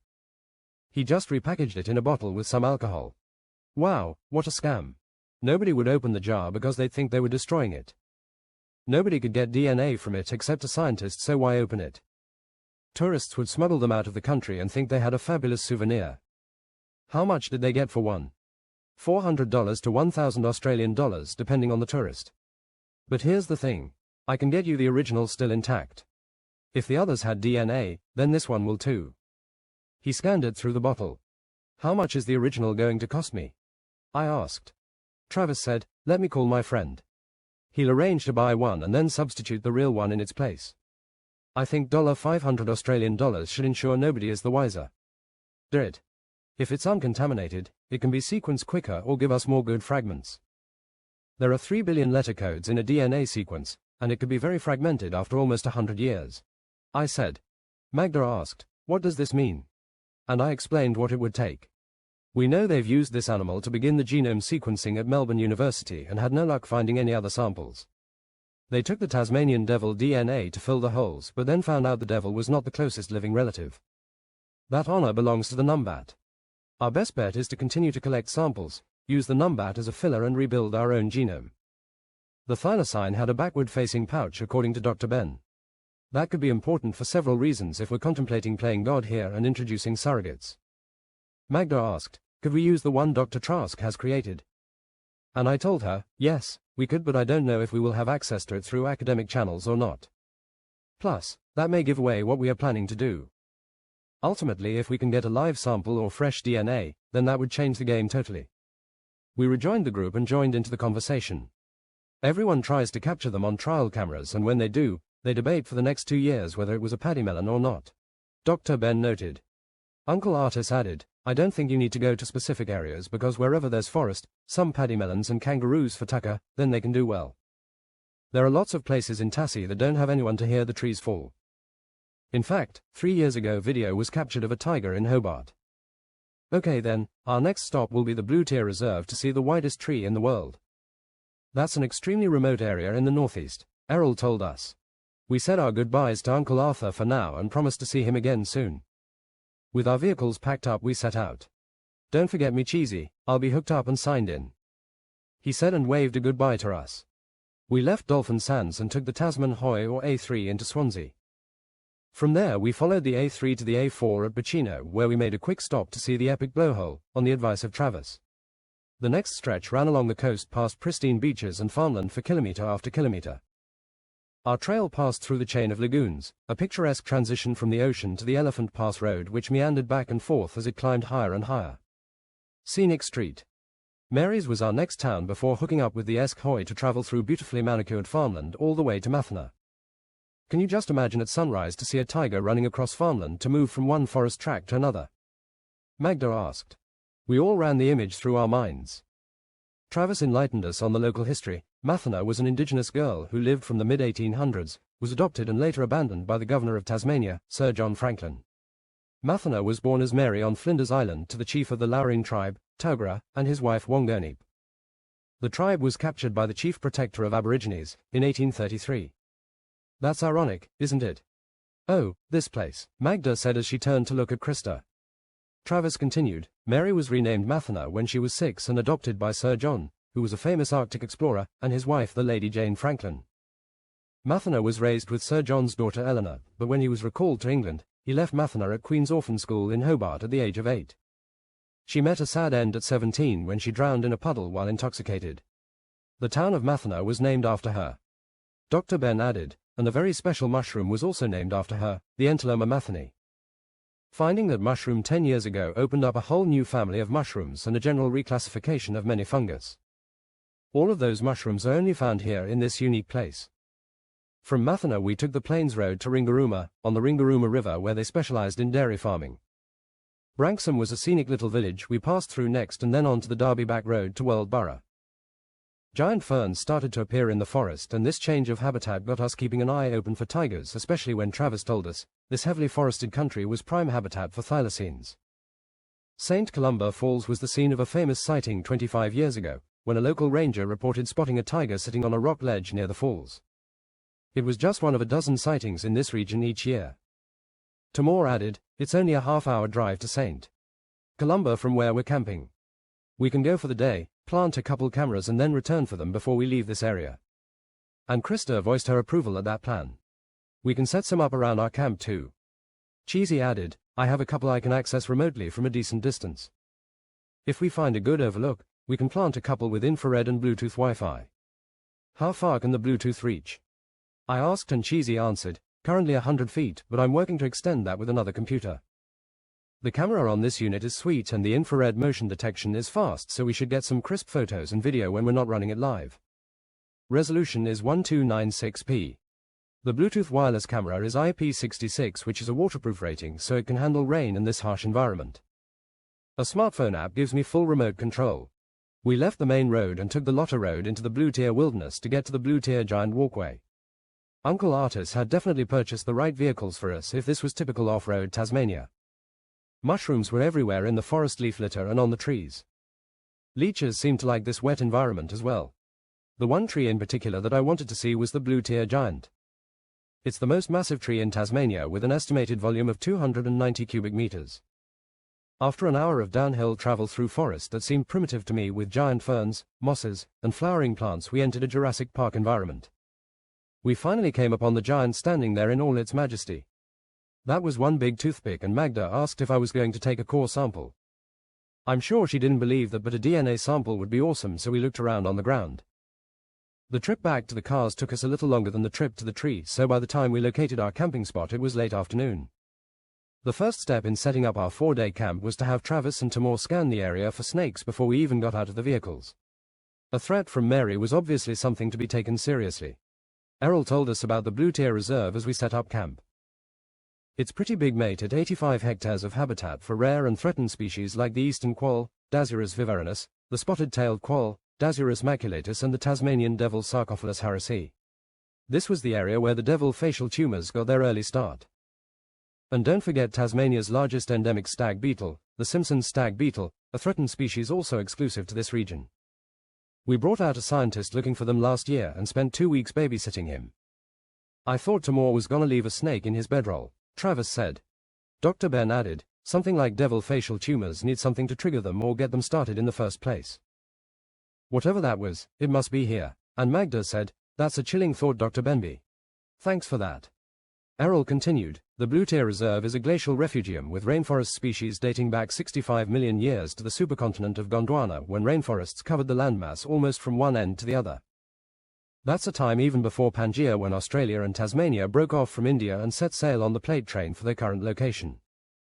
Dr. Ben added, "In that world it was the myrtle beech, Nothofagus cunninghami, woolly tea tree, Leptospermum lanigerum for the rainforest, and wet forests were crowned with swamp gums and Eucalyptus rhenans since before the last ice age about 18,000 years ago."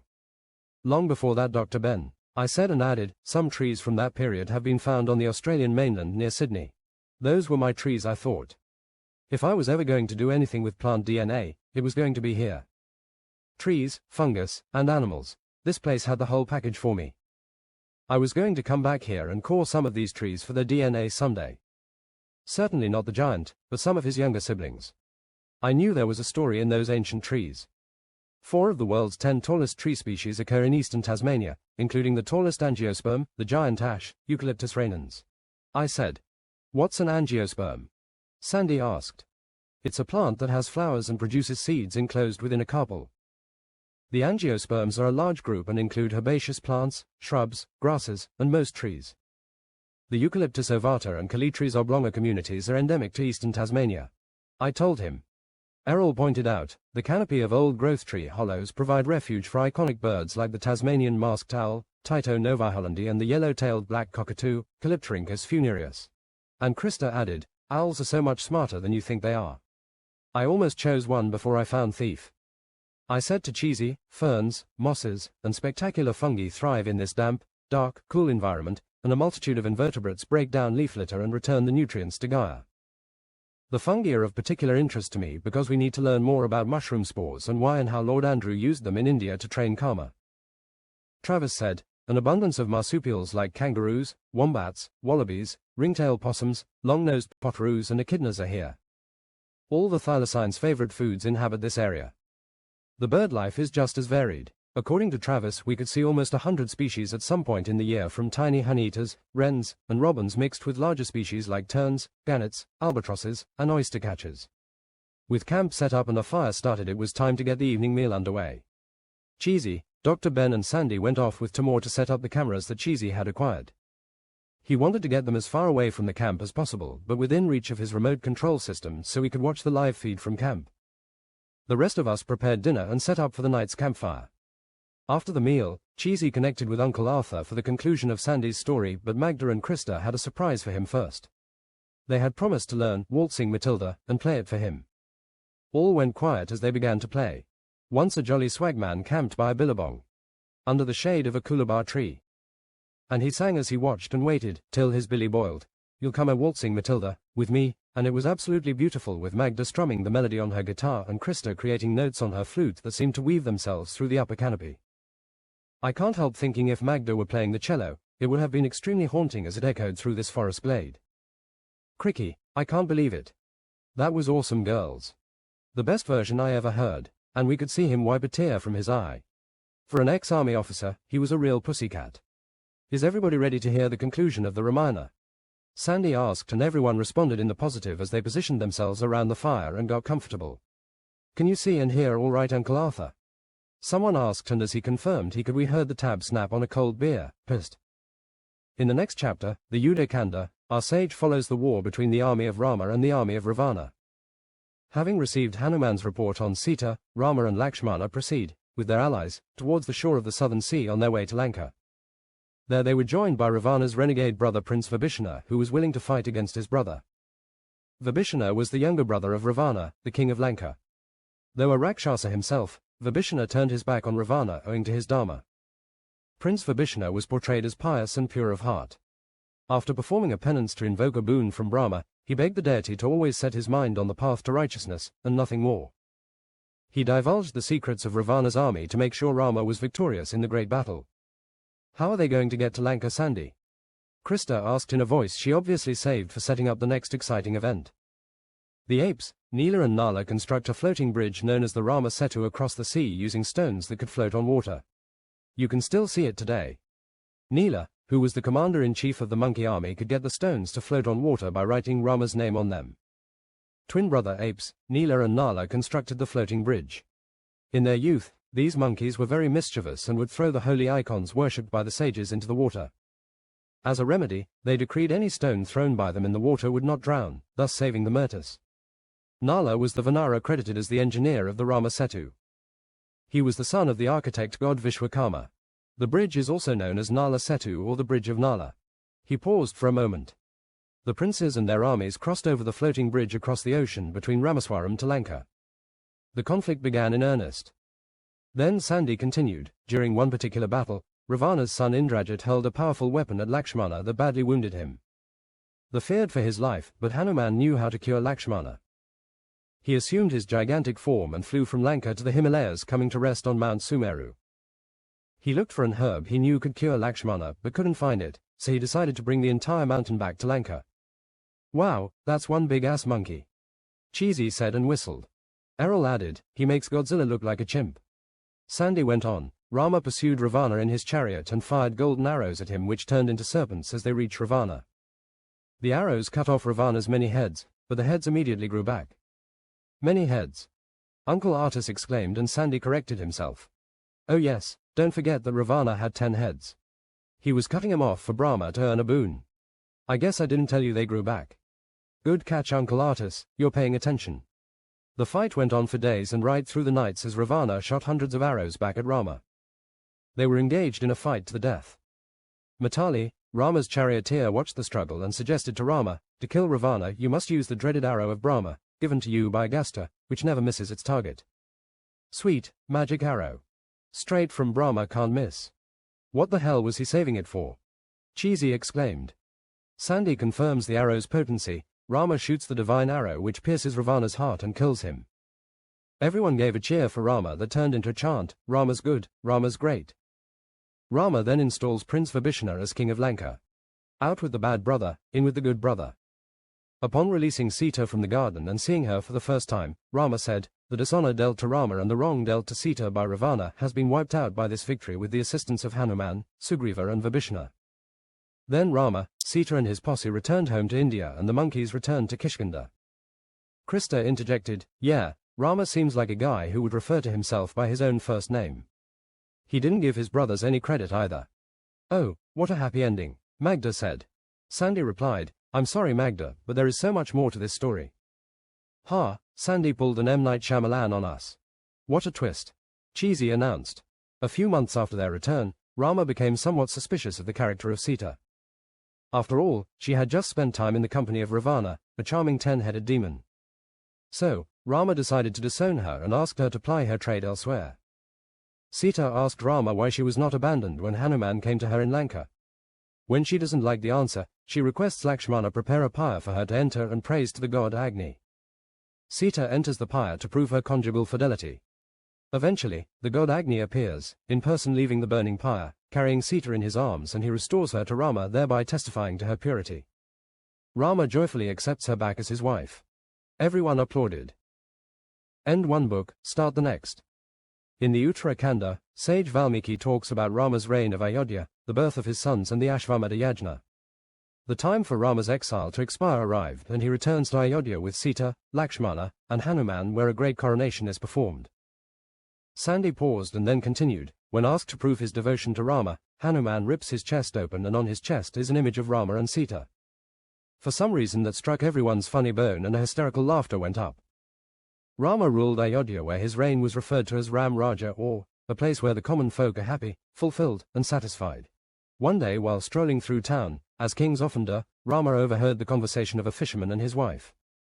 The wife allegedly spent the night in his absence and the fisherman was furious. The fisherman said to his wife, "Do you think I am Rama who will take you back?"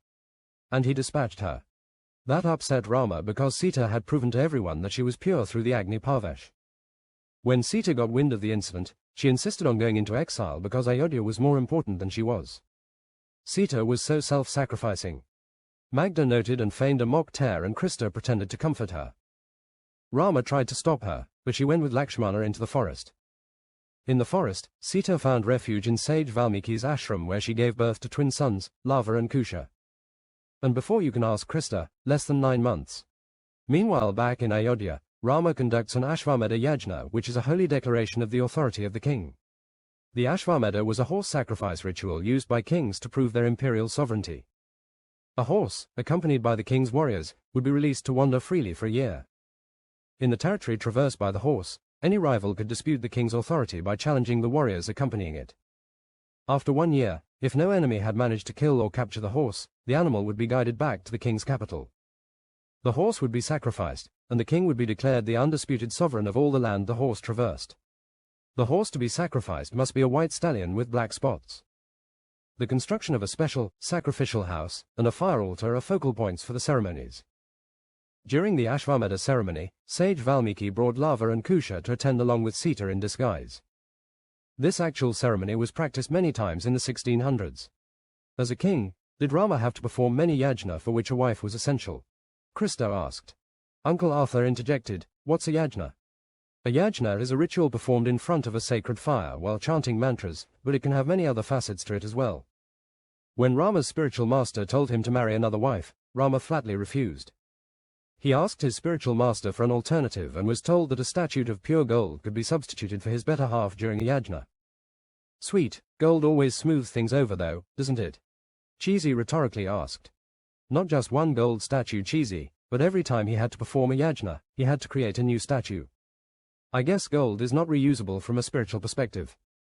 Rama soon got himself into a bit of a funk and began thinking the time may have come for him to wind up his divine play on earth and return to his godly abode. He's confronted by all of the golden statues of Sita who say to him, how can you leave us and go alone? Who will take care of all your wives? As an ideal husband you must take us with you. This made Rama feel awkward and he said, how can I take you all as my wife? I cannot take more than one wife, but I promise all of you that in my next incarnation I will accept all of you as my wife. You will all become my intimate gopis. Sweet deal for Rama Sandi, but what exactly is a gopis? Krista had to ask. Gopi is a Sanskrit word used to refer to the wives of Gopa of Braj.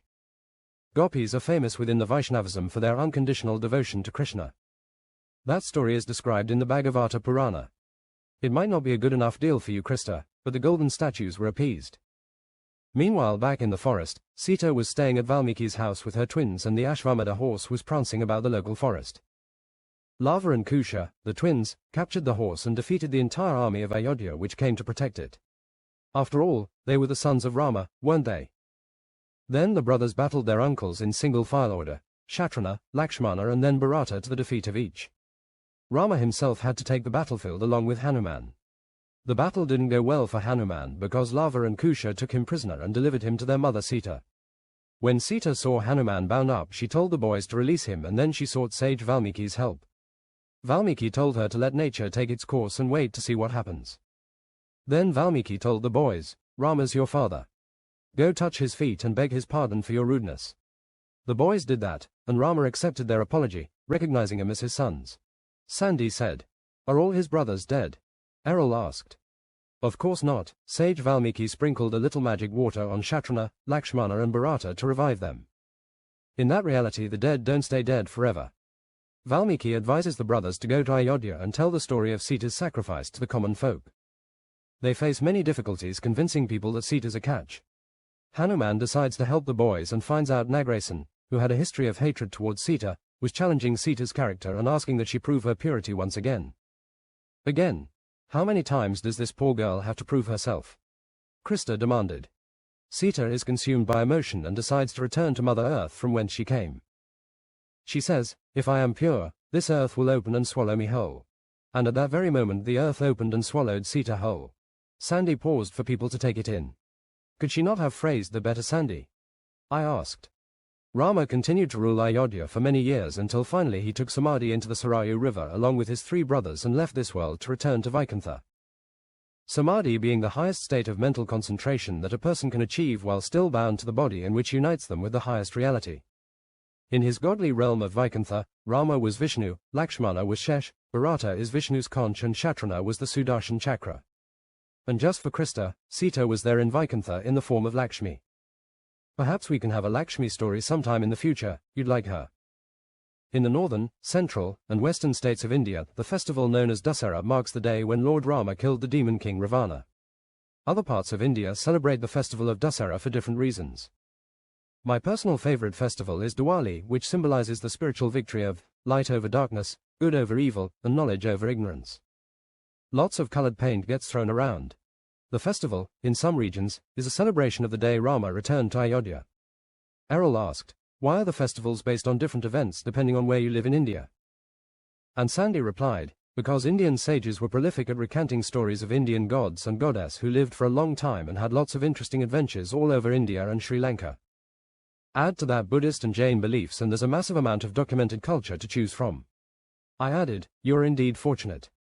There are many peoples in the world who have no written culture either because their ancestors didn't possess a written language or invading churches and countries destroyed all documents that didn't support their own doctrines. Krista and Magda were joined by Travis, Tamor, Sandy and Uncle Artis hunched around the computer monitor that Cheesy had set up to view the two cameras.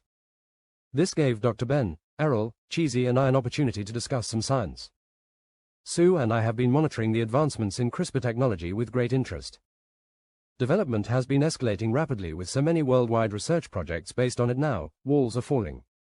They've had the sequenced genome of the Aedes aegypti mosquito for 15 years, but now they can edit it using CRISPR-Cas9. That's going to tilt the playing field in our favor if we can master that technology. There are so many things we have to be good at these days. I sometimes think Leonardo da Vinci had it easy. What exactly is CRISPR?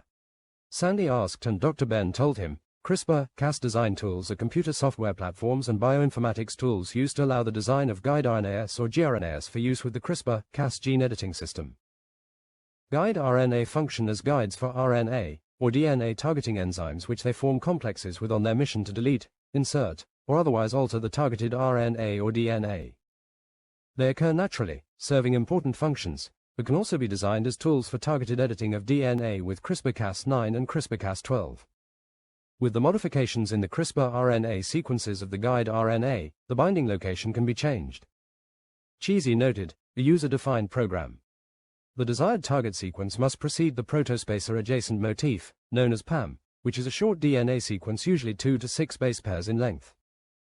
It follows the DNA region targeted for cleavage by the CRISPR system in use, such as CRISPR-Cas9. What is Cas9? Errol asked. Cas is an endonuclease enzyme that cuts the DNA at a specific location directed by a guide RNA that knows where that is. New systems are even starting to rear their heads like CRISPR-Cas13, with unique characteristics leveraged for sensitive diagnostic tools such as Sherlock. Quote, CRISPR is an acronym for something obviously. Cheesy stated the obvious. Yes, it is cheesy, clustered regularly interspaced short palindromic repeats. Does that clear it up for you? Quote, no, Cheesy told him. It refers to the 3 billion DNA code letters of the base pairs and its associated Cas enzymes which can target and edit those codes. When prokaryotes are infected by phages and manage to fend off the attack, specific Cas enzymes will cut the phage DNA or RNA and integrate the parts in between the repeats of the CRISPR sequence. The stored segments can then be recognized in future virus attacks and Cas enzymes will use RNA copies of them, together with their associated CRISPR segments, as gRNA to identify the foreign sequences and render them harmless. CRISPR components are being engineered into bacteriophages, arming them against pathogenic bacteria, including antimicrobial-resistant bacteria. In phage therapies, CRISPR-wielding bacteriophages may kill bacteria or compel them to carry out useful functions. Another option is SNIPER, which may be able to bind to all the bacteria in a species by using a guide RNA that is specific for a genetic sequence present in one strain of bacteria and absent in another. It will target and kill only the bacteria that carry that specific genetic target. Cheesy said, I know SNIPER, a Bayesian probabilistic model, an algorithm to map to genes. Dr. Ben replied, in genetics, a locus is a specific, fixed position on a chromosome where a particular gene or genetic marker is located. The conversation ended there as we migrated over to the computer monitoring the area around the camp and a couple of devils were having it out over some roadkill Tamor had left out for them. Uncle Artis had a couple of thylacine seeking mates living in the area that he wanted to visit while he was there, so he didn't come with us to St. Columba. It was well under an hour from our campsite, and we crossed a couple of rivers, or perhaps the same river more than once, I'm not really sure. The journey was winding and twisting while at some points seeming to retrace its steps. We left the Lotta Road and followed the Anchor Road, which would have been stressful for most, but our vehicles were up to the challenge. The St. Columba Falls Road joined the Tasman Hoy and we travelled through an area of cultivated farmland that seemed to stretch in all directions. Things got sketchier when the road left the farmland and began following the St. Columba River gorge through the thickest forest I'd seen yet. We climbed the track and viewed the falls from several different viewing platforms and rock outcrops. The water dropped from a reasonably lofty position, but on the day we were there the flow was minimal, which probably diminished its impressiveness. On a rainy day, Travis said it cascaded over the cliff with a lot more gusto. The water supplied a lush environment hosting plants I'd never seen before and many I didn't know the name of or even the genus. Travis and Timur scouted out potential camera spots but were not impressed with what was available for various reasons. I saw some good locations near Halls Falls and Lenners Ridge Road where the forest opens up into grassland. We might be able to catch a tiger crossing from one area to another over the night or early morning. That perspective would give us a better image than we would get in the darker forest cover. They also must cross a river to go back and forth, Travis said, and we all agreed that made sense. The areas he was talking about were roughly halfway back to our camp, so they would be even easier to retrieve. We got back to camp in time to explore the immediate area before getting dinner underway and setting up for the night's campfire. Tonight, we planned to watch the cameras while Travis and Timur moved through the brush around it. Uncle Artis returned from his visit with a couple of new sightings. One was about 30 kilometers to the north. It was seen crossing a river, but no video was captured. They did get some good prints, however. The other one was about 50 kilometers north of that, and they do have a video. I saw it. It was shot in the forest and is a little dark and grainy, but you can see the thick kangaroo-like tail sticking straight out the back. The gait of the animal looked very tiger-like as well. Dr. Ben asked Errol about the devil's backstory and current predicament. The Tasmanian devil cells have 14 chromosomes which occur in 7 pairs and include the sex chromosomes, X and Y. The oldest known strain of the tumor cells had 13 chromosomes, 9 of which are recognizable and 4 of which are mutated, marker, chromosomes. When scientists collected and compared healthy and diseased devils across the island, they found the chromosomes of tumor cells looked strikingly different from those of healthy cells. What are chromosomes? Uncle Artis asked, and Dr. Ben replied, chromosomes are long strands of DNA that are coiled up to form rod-shaped structures inside cells. We can see them under the microscope. They keep DNA tightly wrapped around spool-like proteins, called histones, otherwise it would be too long to fit inside cells. They are also a key part of the process that ensures DNA is accurately copied and distributed in cell divisions, but mistakes do occur on rare occasions. Changes in the number or structure of chromosomes in new cells may lead to serious problems. In humans, one type of leukemia and some cancers are caused by defective chromosomes made up of joined pieces of broken chromosomes. In reproductive cells, such as eggs and sperm, they must contain the right number of chromosomes and correct structure. Otherwise, resulting offspring may fail to develop properly. Humans with Down syndrome have 3 copies of chromosome 21, instead of the 2 copies found in other people. So why the big deal over 13 versus 14 when apes and humans are in the 20s? I asked.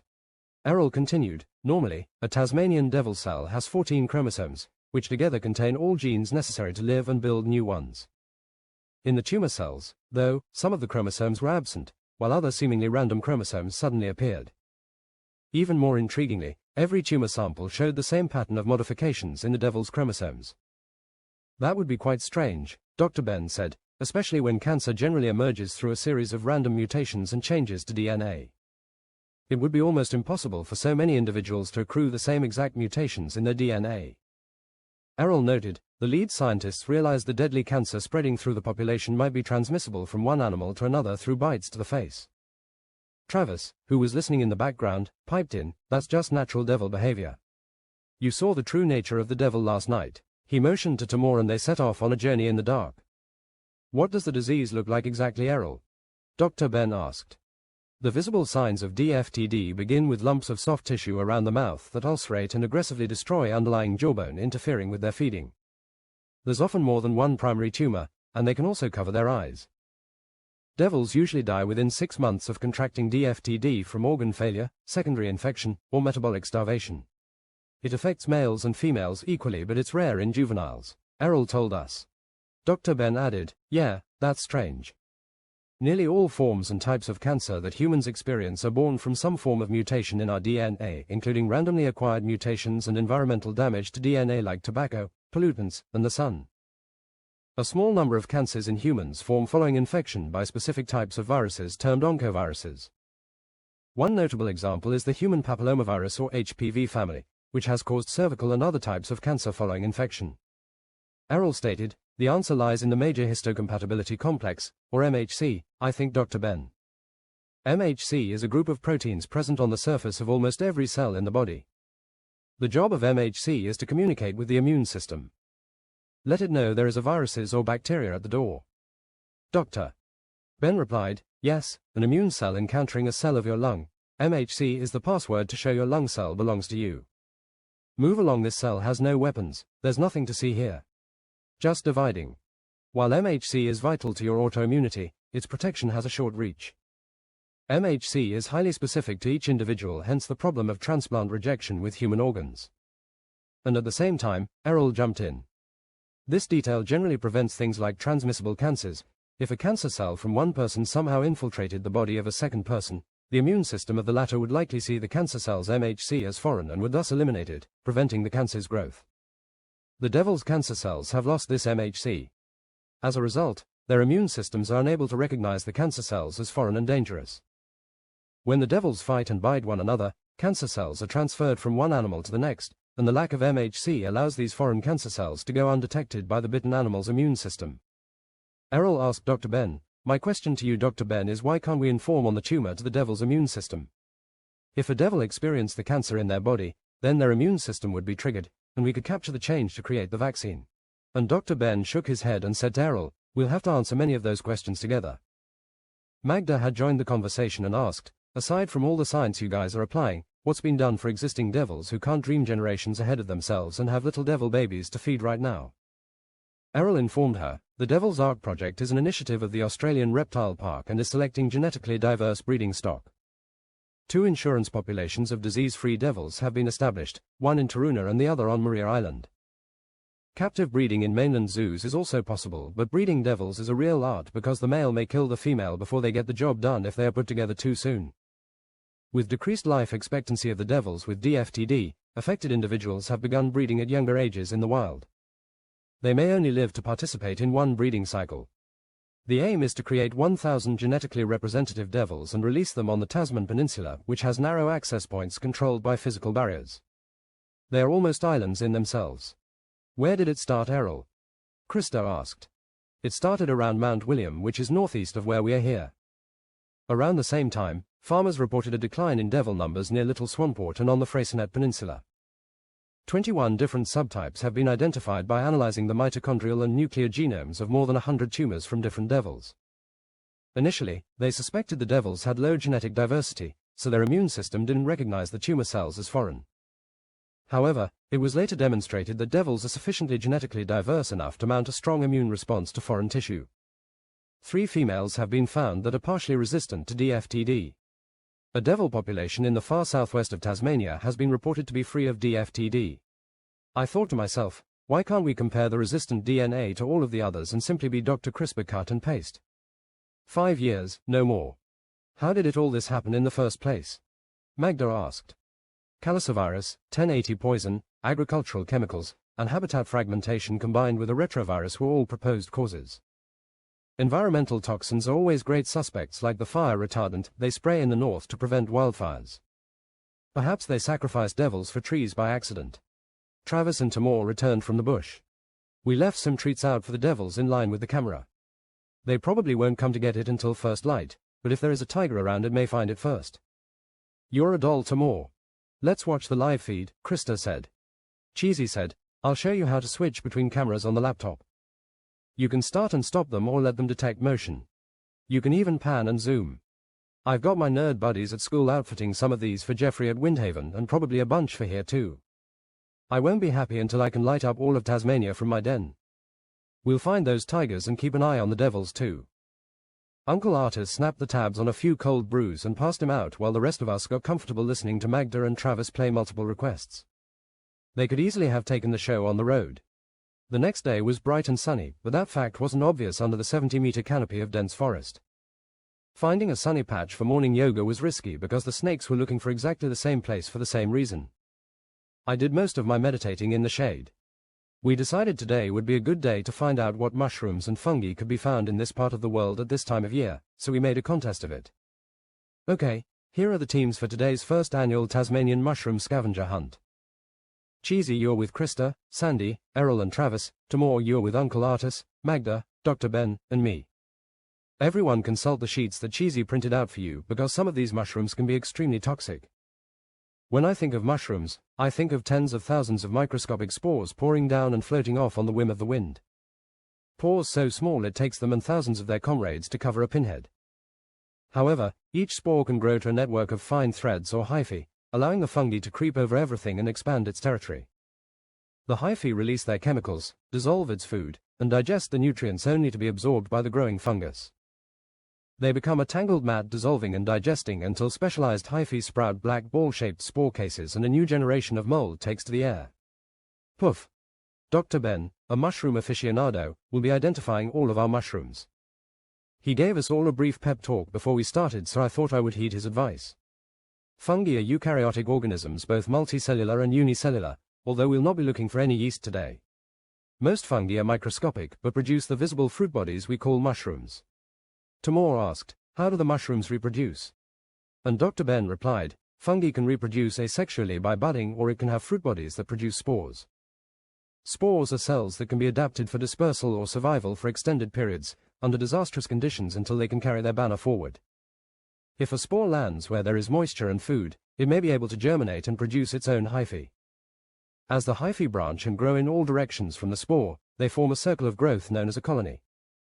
Many fungi need two of these colonies to grow next to each other and to mate before that fungus is able to form any new spores and spread further. Cheesy interjected, like the old computer wargames. Ben continued, hyphae need O2 and produce CO2 like animals. Spores form on special hyphae and are so small that more than 1,000 would fit on a pinhead. Being so small and lightweight, they easily move unseen on the air currents and are spread by the wind. Most spores simply die where they land lacking water and food, but some fungal colonies can grow for a very long time and over very large areas. Perhaps that's the case in Neanderthal, I thought. The spores lead from the glade to Karma's points of destiny. Will any spores and hyphae do, or is it a particular species? That's a problem with our puzzle and each of its pieces. The right tree, the right venom, the right fungus, and what else? Does communication occur by inhaling the spores of the network? Are there any poisonous fungus here, mate? Uncle Artis asked. Whether fungi are poisonous or not is a relative question, Artis, because there are 3 levels of poisonous fungi, ones that will kill you, ones that will make you seriously ill, and ones that will give you hallucinations. The deadliest type would be the Amanita phalloides or death cap, which is responsible for almost all deaths attributable to fungal poisoning around the world. What are the symptoms? I asked. Death is painful and unpleasant, but you must eat these to be poisoned. The ingester will have no symptoms for the first 12 hours, then experience violent stomach pain and gastroenteritis, followed by a healthy bout of vomiting and diarrhea. Sandy said, that sounds like the first time I ate at the Deli Dragon. And we laughed, but my laugh was choked back with a cough because I had eaten with him there that night. All seems well for a couple of days, and just when the ingester feels like they've beaten it and start doing their victory dance, the toxin smashes through their liver and kidneys on its way to a 50% death rate. Sun and Moon, Tamor noted. Should you be fortunate enough to survive, you're likely to have major kidney and liver damage. Therefore, if you learn to identify only one fungus in your life, this is the one. Pictures are in the brochure I gave you. The most common cause of poisoning from wild fungi is the yellow staining mushroom, Agricus xanthodermis, but it doesn't have the completion rate of the death cap. Dr. Ben told us. There are hallucinatory or psychotropic mushrooms here as well. He continued, the most popular mushroom of the magic type is psilocybe subaeruginosa, also known as golden tops. In Tasmania, some species of genus Galerina bear a striking similarity to genus psilocybe and occur in similar habitats, increasing the possibility of a fatal psychotropic feast because Galerina have the same kind of toxins as the deadly Amanitas. Galerina is a genus of small brown spore saprobic mushrooms, most noted for toxic species which are occasionally confused with hallucinogenic species of psilocybe. Galerina var pachyspora has been collected on Macquarie Island, to which Magda added, of course it would be there. There's a fine line between ingesting an amount of mushroom that will produce hallucinations and ingesting an amount that could cause serious organ damage or even death. Psilocybe tasmaniana is a species of coprophilous agaric fungus in the family Hymenogasteraceae known only from Tasmania and southeastern Australia. It's a small tawny orange mushroom, with a slight bluing reaction to damage. This bad boy likes to hang out on dung, which is actually a defining characteristic. How do you know it's magic, mate? Tamor asked. As a bluing member of the genus psilocybe, it contains the psychoactive compounds psilocin and psilocybin, which are hallucinogens that produce effects similar to LSD. They deliver an altered state of consciousness. How long do the effects last? Tamor asked. Effects appear within 15 minutes or so and last 4 to 6 hours based on the strength of the mushroom's toxicity and the amount of psilocybin ingested. There's also a process of curing mushrooms before they are ingested, so don't be grazing on any fresh mushrooms before you bring them back. Travis asked, I've heard there are mushrooms which glow in the dark. Is that true? Quote. Errol added, a 90-minute drive northwest of Hobart, in Mountfield National Park, you'll find a popular spot for nearly 300 species of mushrooms, including the green elf cup, Chlorosiboria aeruginosus, and the yellow Cortinarius sinopicolor that mushroom hunters look for. Dr. Ben added, it takes a little magic of photography and a long exposure until the images of the mushrooms turn a luminescent green. Ghost fungus is the most striking example, but you must have the right camera for it and about 5 minutes of exposure. If I lived in Tasmania, I would have a large mushroom terrarium with lights and cameras focused to capture time-lapse photography. Getting back to the mushrooms at hand, Omphalotus nidiformis is a gilled basidiomycete mushroom most notable for its bioluminescent properties. This species is found primarily in southern Australia and Tasmania, but it has recently been found in India. The fungus is saprotrophic, which means it obtains nutrition from dead and decaying matter as well as parasitic because it depends on other living organisms for its food. It's not known if the mycelium is also luminescent. Mycelium is the network of fungal threads or hyphae grown underground, but can also thrive in other places like rotting tree trunks. A single spore can develop into a mycelium, and a mycelium can develop a mushroom. Pick up your little Goldilocks baskets with your safety gloves, masks and trowels. Then skip along to Grandma's mushroom cupboard. Good luck and watch out for snakes. That day we climbed over trees, poked under bushes with sticks, and flipped rocks over until finally, by the time the sun was showing signs of going down, we had filled our basket. There must have been 30 different species, including some Dr. Ben was hoping we would find. I wasn't even sure what the rules of the contest were to know whether or not we had won. I didn't really care by the time we made it back to camp because it was exhausting work and we had actually seen 5 snakes that day. Snakes like rivers, at least that's what I think I learned that day. Dinner was a group effort mostly because everyone was so hungry from the day's physical work they couldn't wait. Dr. Ben was sorting through the mushrooms and making sample bags. Are those the samples for Florin, Dr. Benby? Krista asked and Ben replied, yes. We have some really nice ones he was only hoping to get. He should be quite happy to add these to his fungi inventory. There are thousands upon thousands of species of fungi, and Florin told me that the alchemists from the 1500s knew the bad mushrooms much better than they knew the good ones. I think alchemists earned more than chefs in those days. Surely chemists earn more than chefs today. Toxins, poisons, bacteria, pheromones, or any of that kind of stuff brings a glimmer to Florin's eye. He has so many secret recipes and formulas that you never know what he can come up with when he wants to. Know a man to trifle with or get his dander up. While setting up for the campfire, Travis asked Dr. Ben, what's the DNA story in a nutshell? The central dogma is the basis of all genetics and the key to the study of molecular genetics. It states that DNA replicates itself, DNA is transcribed into RNA, and RNA is translated into proteins. Along with the central dogma, the genetic code is used to understand how RNA is translated into proteins to start building anything and everything. Don't stop there, Dr. Ben. Finish your thought, I said, because I could see he wanted to complicate it up a bit but didn't want to offend Travis. Replication of DNA and the transcription of DNA to mRNA or the messenger molecules occurs in the mitochondria, while translation from RNA to proteins occurs in the ribosome. The ribosome is a complex molecule made of ribosomal RNA molecules and proteins to form a factory for protein synthesis in cells. The ribosome is responsible for translating encoded messages from messenger RNA molecules to synthesize proteins from amino acids. They're building a recipe, Dr. Ben told us. Cheesy added, I is being used to determine how proteins are folded during that process to achieve the final shape they require. 2 programs are now available in free source. An artificial intelligence network developed by Google AI offshoot DeepMind has made progress in determining a protein's 3D shape from its amino acid sequence and opened it up to free source, which means they're sharing their software coding. AlphaFold has also jumped into the fray and released their software in free source. This is an area we're thinking about exploring with our new company. Combine DNA and AI for both our doctorates and business to expand our research. Protein folding is essential. If there's anything we don't see in redundancy, it's the need for specific proteins. These are all valid topics for Dr. Sue and I at Windhaven. Dr. Sue has a couple doctorate students coming out later in the year. Dr. Ben told us. We sat around the fire eating our evening meal when Krista announced, Travis went back to Halls Falls on Groom River near the trailhead and picked up the 2 cameras he set out. You're not going to believe what he got. Excited, we all gathered around the laptop and waited while he set up the video. I've seen this twice only because I couldn't believe it when I looked at it in the truck the first time. One camera points east and the other points west, and they're hanging from the bottom of a bridge. The first video was an infrared video looking downriver from about 5 meters above. The night was clear, and the camera resolution was nice, but it was still a little dark at the further range. There was some humming and hawing, but Travis encouraged us, just wait. The animal was coming closer to the camera and a couple other shapes appeared behind it. When the animal was about 5 meters away, it turned sideways, and the stripes were obvious, as was the elongated snout and the ridged kangaroo-like tail.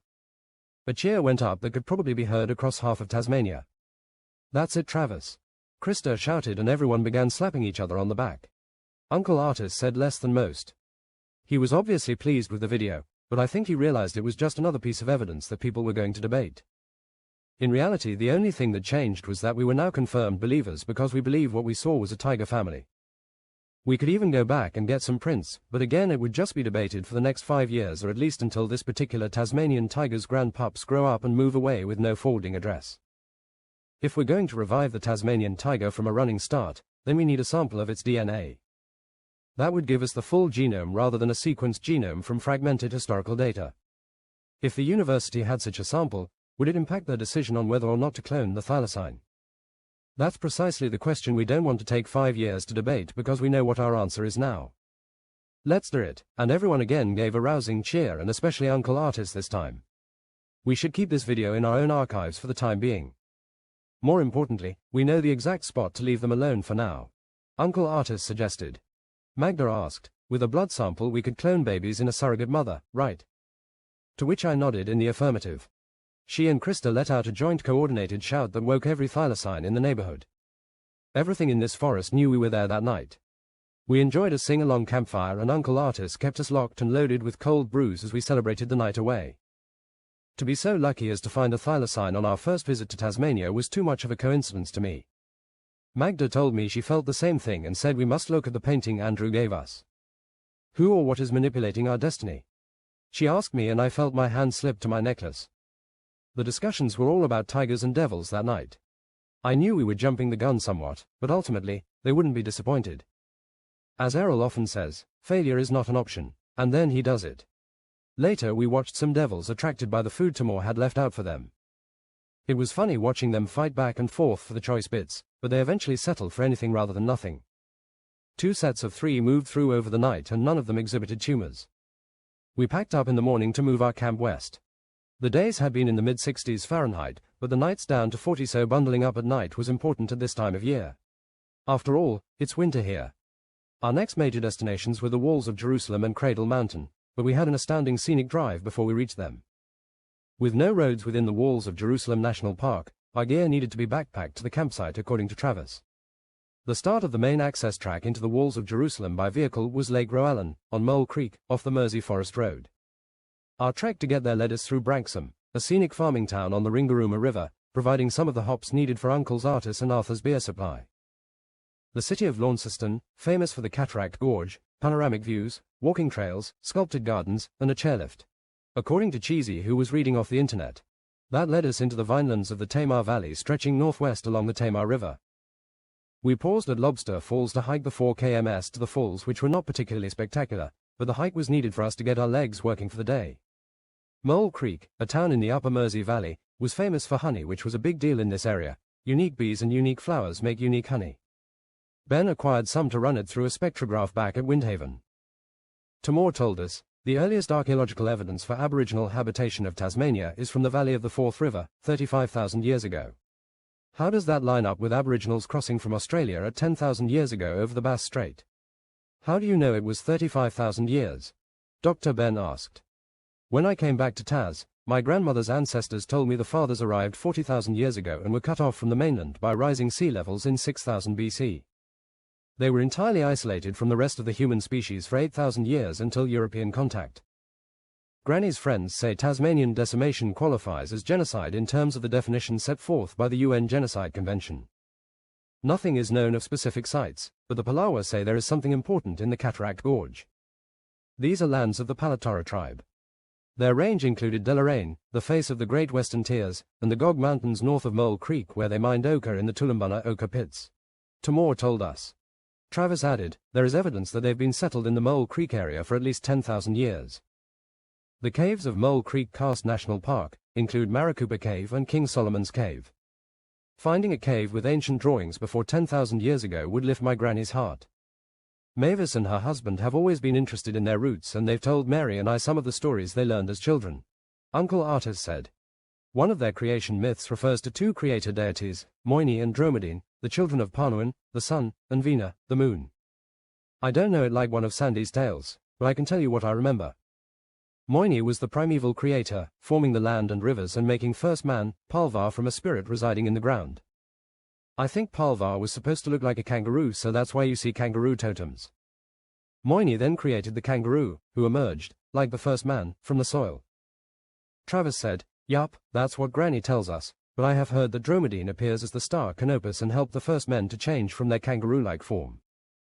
He removed their tails and fashioned their knee joints so that they could rest, and thus man is different from kangaroo.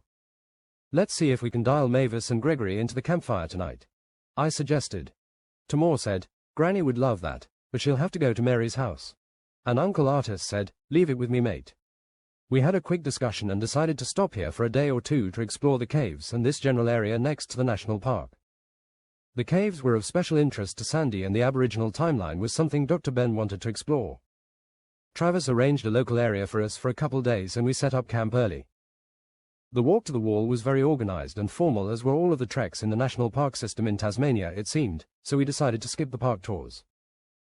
Cheesy and Krista set out to distribute the cameras for the night while the rest of us got camp ready so we could explore the Maricopa Cave, just down the trail from our camp location. Mole Creek has tigers, Travis stated very matter-of-factly. The Maricopa Cave was dazzling with its sparkling crystals, reflection pools, stalactites, and stalagmites soaking up the silence of abandoned river passages for a millennium. This was not the type of cave Sandy and Dr. Ben had in mind based on Travis' 35,000-year claim, but it was nonetheless stunning and ancient from a geological sense. Cheesy snapped a million pictures of the cascading streams of stalactites. I'm fascinated by the patterns of the millions of drips happening all at once, just in such slow motion. We have no idea where they're all going, Cheesy said. This was a wet cave, so it felt like things were in motion even though they hadn't moved an inch in decades. This would have made a great spooky cave environment for the Mayans, Aztecs, or Incas, especially with some Tasmanian mushrooms thrown into the mix. Great crowd control, I'd be a believer. With extra time we decided to visit King Solomon's Cave as well. It was a dry cave only 25 kilometers west of Mole Creek and was reputed to be the home of the Tasmanian cave spider. A separate cave, known as the Queen of Sheba Cave, was adjacent to King Solomon's Cave. Dr. Ben told us, the Tasmanian cave spider is the last of the Gondwanan spiders and its nearest relatives are found in South America. It weaves a web more than a meter across. These spiders retain the primitive pattern of 4 abdominal breathing organs, called book lungs. Whether or not they are venomous to any degree is unknown.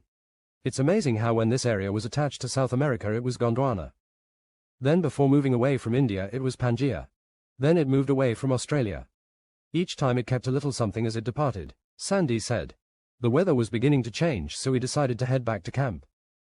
It rained while we prepared dinner, but stopped by the time we actually sat down to eat, so the boys got a rousing fire going to help dry us off.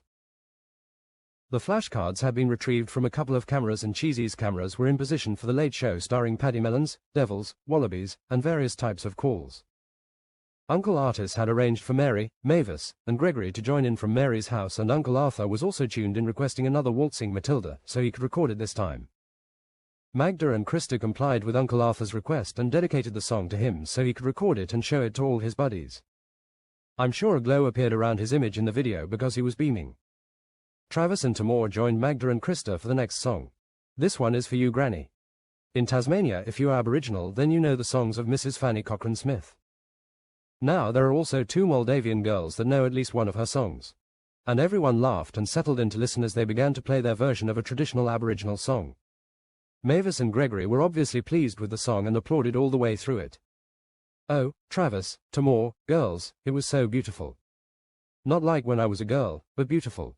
And everyone laughed before Mavis went on to say, thank you so much for that. It was spot on.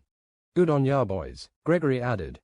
Uncle Artis told them, the boys were telling us a bit of a story around Moyni and Dromedine and we kinda figured you might have a thing or two to add, Gregory. Ya come to da right place, mate. There aren't many of us left from days when traditions were day-to-day life. Gregory told us. Moyni fought his brother Dromedine, and many devils because Dromedine changed the shape of man. Moyni was hurled to death from the sky to take the form of a big stone at Cock's Bight, just down on the southwest coast. Dromedine fell at Louisa Bay just further down from where Mary said you are. Mavis added, 2G Low or what's known as Port Davy is just north of there and is where the devils live. The area has valleys and caves, inhabited by spiritual sprites. Some clans create animal spirits from trees to aid their way in the physical world. Devils walk alongside people carrying a torch but remaining unseen. These made me think of Dr. Emily's people immediately. The torch or light was significant. Life force. Travis said, Manalajena described talking to his devil as a personal spirituality that provided all-seeing powers. Timur added, the prime badass was a dude named Rajarappa.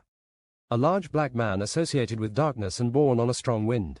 And he followed it with a Marvel Comics move. Gregory added, a devil may be the source of a severe illness, so by cutting the skin, the evil spirit is released. There are many spirits in DA world. A creator spirit called Tigana Marabona is Twilight Man. Nama Barag is the ghost of the thunderstorm and Ragi Roba is the revered spirit. Mavis added, Laga Robana, the awful spirit of the dead or Mayan Ginja the killer or bringer of death. There were many. Timur couldn't stop and came back with Moran Bagana Lawana or the bright spirit of the night. She was good for dreams because she was kind and friendly. Travis told us, Mom used to tell us of Warawana, the spirit being balanced or Warawa, spirit of dead because they were both associated with celestial bodies. She would point to the sky when she would tell us about them, but it was always a different part of the sky. I guess they were free-range celestial bodies. Timur poked Travis and said, don't forget Badenala, the shadow man Travis. We looked for him lots of nights along with Karnatana the bone man. We set traps for them, waited out all night and even had a bunch of other kids helping us trap them. Mavis said, you should have been chasing Nanginas, the ghost fairies and elves. Where did the dead go, Gregory? Dr. Ben asked. The spirit of the dead traveled to Da place over the sea far north over west, called Muai. The island of the dead, Tini Drini, was described as an island in Bass Strait. The dead jump up white men, he finished. When Mavis saw the look on people's faces, she interpreted, jump up white men refers to the aboriginal skeleton of the reborn which would have been white. Timur added, phantasmic returned dead. Gregory told us, tribes differ on these customs. Dead might be cremated or put in a hollow tree or a rock grave. Different clans, different customs. Mavis said, fathers kept the bones of ancestors for talismans and amulets. Bones could be worn on a kangaroo sinew or kept in a kangaroo skin bag. Travis told us, the most enduring petroglyphs, or rock art is at Premingana on the west coast. The Tasmanian Museum and Art Gallery had to apologize for taking the 14,000-year-old petroglyphs from Premingana home to Hobart and so finally returned it. Dr. Ben said, where did they get the 14,000 date from? Something carbon dated. But no one had the answer. We continued to talk for another half hour before our guests all signed off. As we sat around the fire with an eye on the cameras, we discussed where we wanted to go the next day and decided to follow the Mersey Forest Road to Lake Roallan, where Travis thought he could arrange boats for us with a friend of his over the internet. The next morning, we had a quick breakfast, then broke down camp to move on. There was no time for yoga as we had to reach the lake to meet our boats. Travis' friends were waiting for us when we got to the lake and we loaded our gear onto the boats and left our vehicles behind. We were going to set up a base camp and then explore areas of interest in smaller groups either on the lake or deeper into the park. Cheesy had an awesome drone he called the Eye that he wanted to use to capture some of the natural formations we would be seeing. Although flying a drone was not allowed by Tasmanian lands and forest, they seemed ill-positioned to point fingers at people or animals. Cheesy flew his drone with responsibility and should it have crashed we would have retrieved it. We took our time traveling the length of Lake Roallan, enjoying the unique scenery and habitats, so it was late afternoon by the time we found a suitable location for our first camp. Travis had to remove 2 tiger snakes before we could set up anything. He said the tiger snakes there were very black in color and quite large, which set the right tone for the walking adventure we were about to have over the next few days. The area featured alpine lakes, 1,000-year-old pencil pine forests and glorious dolerite peaks. Raised boards are a rare geological feature that protect unique alpine vegetation anywhere from grasslands, rocky earth, and even marsh. It's like having a terrarium with levels. The animals were prolific in that area and obviously benefited from the design. The Bennett's wallaby, not to be confused with the kangaroo, is a smaller 1.5 meters tall, black-nosed, white-striped lipped, black-pawed marsupial. Very formal-looking, dressed for dinner, or as Cheesy named him, the Chippendale wallaby. Travis pointed out spotted wombats, paddymelons, quolls, possums, and the ever-charming Tasmanian devils seemed to pop up everywhere in this domain. Over the next few days, we saw Mount Jerusalem, the Temple, and Solomon's Throne. The landmarks were named for their resemblance to the city walls in Jerusalem, apparently. Biblical names were given to the peaks, glacier lakes and plateaus within the park, including Solomon Jewels, Pool of Bethesda, Herods, and Damascus Gates. Cheesy was able to get some amazing aerial views in 4K that we rewatched over and over. The Jacks and Lance would love to climb those cliffs, eh? Cheesy said to me, and I had to agree. April and Alexei as well. King David's Peak dominated the park with a summit height of almost 1,500 meters, providing an amazing view over the area, and was one climb we all made together along Wild Dog Creek. Every night before the campfire, the boys put out the cameras in different spots. The spot they picked that night was from a bridge location looking down both sides of the river just as they set up on the Halls Falls viewing. Everyone was optimistic because many of the other travelers we met were also keeping an eye out for tigers. It wasn't long after the sun set before the motion detector started clicking the camera lens. It was a high-traffic area, but there was nothing that looked like our thylacine. Cheesy and Travis decided to leave the cameras set up there while we went for a 4-day trek to Cradle Mountain. We found a nice sunny glade in the forest to lay out our yoga mats in the morning and had a group session before we moved on. Sandy had been teaching us some new positions he learned from a local guru at home. That environment had a calmness about it that made one think things take time and no one should be in a hurry. The terrain changed constantly in that area, bringing new environments with each. There could be thousands of unique organisms here that we don't know about and probably never will, Dr. Ben suggested. Cradle Mountain exhibited rugged beauty from its moss-covered rainforests and deep river gorges to snow-covered peaks at that time of year. I recognized alpine moorlands and glacial lakes from my childhood and witnessed some breathtaking landscapes I had only imagined in computer environments. The deciduous fagus tree was a tree I wanted a sample from.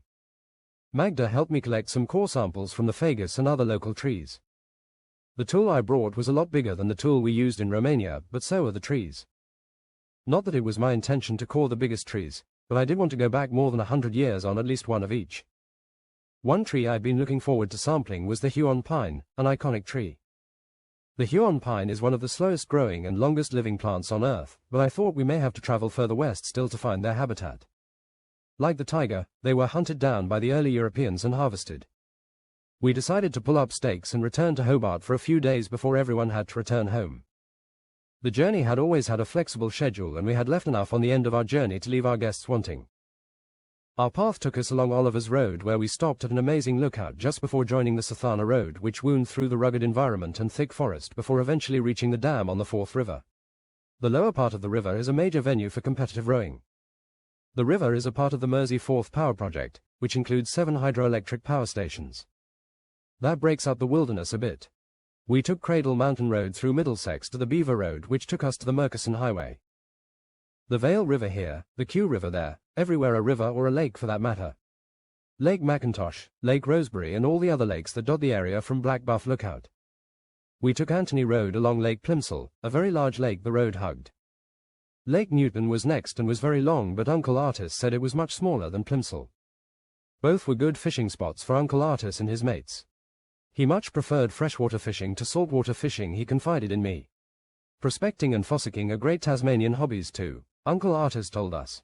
We've got so many rich deposits and unique mineral formations that collecting samples of natural minerals can be very profitable. Prospecting is licensed and defined by the government as exploring for minerals to a depth less than 2 meters below the surface of the Earth, or of any pre-existing excavation, by means of handheld instruments including the use of metal detectors. As long as you follow those rules you're good to go and it's finders keepers. But you cannot sell the gold you find because it belongs to the Queen. Tassie prospectors have bags of gold they cannot sell or donate for tax purposes. They do it for the love of the Tassie outdoors.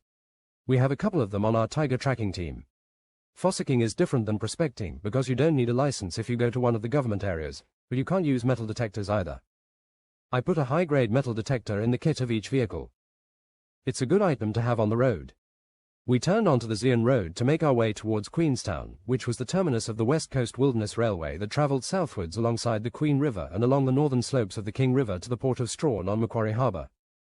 That's not somewhere we wanted to go at this time, but perhaps we'll find our way back to the harbour in the future. It was time now to return to Hobart while we still had a few days to see the sights around town before Magda, Krista, Dr. Ben, and Sandy had to return to their homes. We followed the Lyle Hoy for quite some time to the northern stretches of the Derwent River. I wondered if we could get by boat from here to Hobart, but Errol was not sure whether it was blocked anywhere along the way or not. Dams were prevalent in this part of the country. The Lyle Hoy passed through Bronte Park, Rady's Lake and Lake Binney. I must have fallen asleep briefly because we were at the Gordon River Road when I woke, on the shores of River Derwent. We continued on the Lyle Hoy through New Norfolk following the River Derwent all the way back into Hobart. When we pulled up at Mary's house, she was waiting on the porch waving at us. Eventually the lineups for the 2 showers in the house dwindled as Cheesy and I got ours last. By the time we finished, everyone was sitting down to dinner and talking about the trip. Errol said we had to visit Salamanca Place, the home of the cultural scene in Hobart, before everyone leaves. Warehouses have become art galleries, theatres, cafes, and bars. A trip downtown with the girls generally ended up on a bridge looking into the water below. They were far more interested in the wildlife than the nightlife. Errol and I considered many different topics for our PhD programs and wanted to take advantage of the fact that Dr. Ben was here to give us some insight. We talked about various branches of genetics like cytogenetics, which was the study of the structure and function of the cell, especially the chromosomes. But that type of analysis didn't appeal to us more than other things did. That was part of the problem, too many choices. Karyotypes describe the number of chromosomes, and what they look like under a light microscope. Their length, the position of the centromeres, banding pattern, differences between the sex chromosomes, and any other physical characteristics. Karyotyping uses a system of studying chromosomes to identify genetic abnormalities and evolutionary changes that happened in the past. This would probably be an easy opportunity for us to complete our PhD requirements and perhaps earn fees from the public as a lab, but again, the topic didn't jump out at us. Dr. Ben told us, a DNA microarray is a collection of microscopic DNA spots attached to a solid surface. DNA microarrays measure the expression levels of large numbers of genes simultaneously or to genotype multiple regions of a genome. When a gene is expressed in a cell, it generates messenger RNA, mRNA. Overexpressed genes generate more mRNA than underexpressed genes. This information can be detected on the microarray. Since an array can contain tens of thousands of probes, a microarray experiment can accomplish many genetic tests in parallel. Arrays have dramatically accelerated many types of investigations. Personally, I think that would be an excellent thesis project and a project earner in the lab. Errol said, the polymerase chain reaction, or PCR, is a biochemical technology to amplify a single or a few copies of a piece of DNA across several orders of magnitude, generating thousands to millions of copies of a particular DNA sequence. PCR is now a common and often indispensable technique used in medical and biological research labs for a variety of applications. That included DNA cloning for sequencing, DNA-based phylogeny, or functional analysis of genes, the diagnosis of hereditary diseases, the identification of genetic fingerprints that's used in forensic sciences and paternity testing, and the detection and diagnosis of infectious diseases.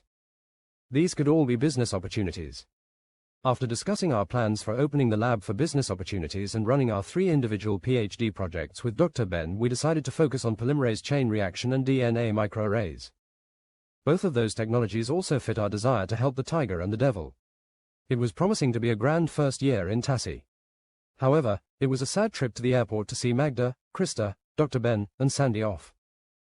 The girls were returning to Castle Sel Tradet, Dr. Ben was on his way back to Africa, and Sandy was meeting Uncle Sandu at the Salton Sea. Mary, Uncle Artis, and even Uncle Arthur were there to say their goodbyes as well. The girls, Dr. Ben and Sandy, had stopped at the chocolatier in town and loaded up with gifts for the 3 of them. The next several months were busy getting our business set up in Hobart and our projects underway. Errol and I were looking for some property that would allow us to build a laboratory office building as well as have space for us to build living accommodations. We asked Uncle Artis to find a couple acres with good frontage on the River Derwent so we could access the marine part of our environment. Uncle Artis was also looking into acquiring the property where Travis and Timur saw the tiger. He's having trouble tracking down the owner to see if they even want to sell. I received a call from Ian late one night and he linked Cheesy into the call. Cheesy happened to be down the hall, so we met in the den to take the call together. We always said we wanted to be the type of people who not only wanted to change the world, but were capable of changing the world for the better for all. Do you remember that? He asked, and we both admitted we did. Well, I'm going to give you a chance to change the world for the better. Are you willing to take it? Ian went on to outline a plan to create a group of people he referred to as the Pendulum Group. From the few details he revealed over the phone, Cheesy and I were intrigued by the scope of this plan but curious about so many details. Details were being sent by courier, so he gave us very little information, including whom he was recruiting. When the package arrived, it was an invite to a New Year's Eve event at Castle Tradit. Airline tickets were included and booked for a 3-day stay. I had spoken to Ian on Errol's behalf and Cheesy confirmed that he would be a valued addition to recruit, so Ian acquiesced. I knew from the invite what the meeting was really about, but I didn't know who was going to be in attendance, and it was not the kind of thing I could research. Since it was in Moldavia, I could only assume the Jacks were on board. But what about Uncle Sandu and the Baroness? What about Darla, Magda, and Krista? What about Florin? Who else would have received invites? I could have contacted people and asked, but that would probably not be the best approach if they were not included. Dick, on the other hand, may have had ethical issues because of his military career. That could also impact Dr. Sue and even Dr. Ben perhaps. For that matter, what about Wham, Jeffrey and Jay? I thought Sandy was a no-brainer, but for some reason I didn't call him and he didn't call me or Cheesy either. As time drew near, Cheesy had worked Errol up to a froth of excitement at the expectation of visiting Castle Tradit. One minute he's feeding him stories of vampires and in the next breath it's werewolves. Errol had never experienced this type of environment and was in awe of most things he saw along the way. We arrived at Bucharest's Henry Coandă International Airport and continued on to Suceava's Stefan cel Mare International Airport, then made our way to the most convenient bench with a view of the entrance. A young man was performing tricks for a couple of travelers on the next bench. Just when I was thinking he was quite good, a feeling of déjà vu came over me. This was the same fellow I saw the last time I was here. When he nodded and winked at me, I felt the shiver again. I was back in Moldavia, I thought. When the automatic doors opened at the entrance and a raven flew in, I knew Krista was here. Sure enough, she strolled in behind Thief, creating a bit of a spectacle, and waved at us to come with her to the limousine. It was great to see Krista again, and she filled us in on what the girls had been doing since we last saw them. Errol caught her up to date with us. The trip through the Carpathian Mountains created the perfect environment for Cheesy to tease Errol relentlessly. Don't worry, Errol, if the vampires come, I will save you, and if the werewolves come, Magda will save you. We'll let them eat Gordon. Gordon. His name is Gordon. Ha! Errol exclaimed, much to Cheesy's chagrin. When the limo cleared the forest and Errol got his first look at Castle Tradit, he let out an audible gasp and said, "You didn't do it justice, Cheesy." The limo pulled up at the entrance and we stepped into a hive of activity, but I didn't recognize any of the busy bees buzzing around me. Krista bid us farewell as she had to return to the airport to pick up more of Ian's guests.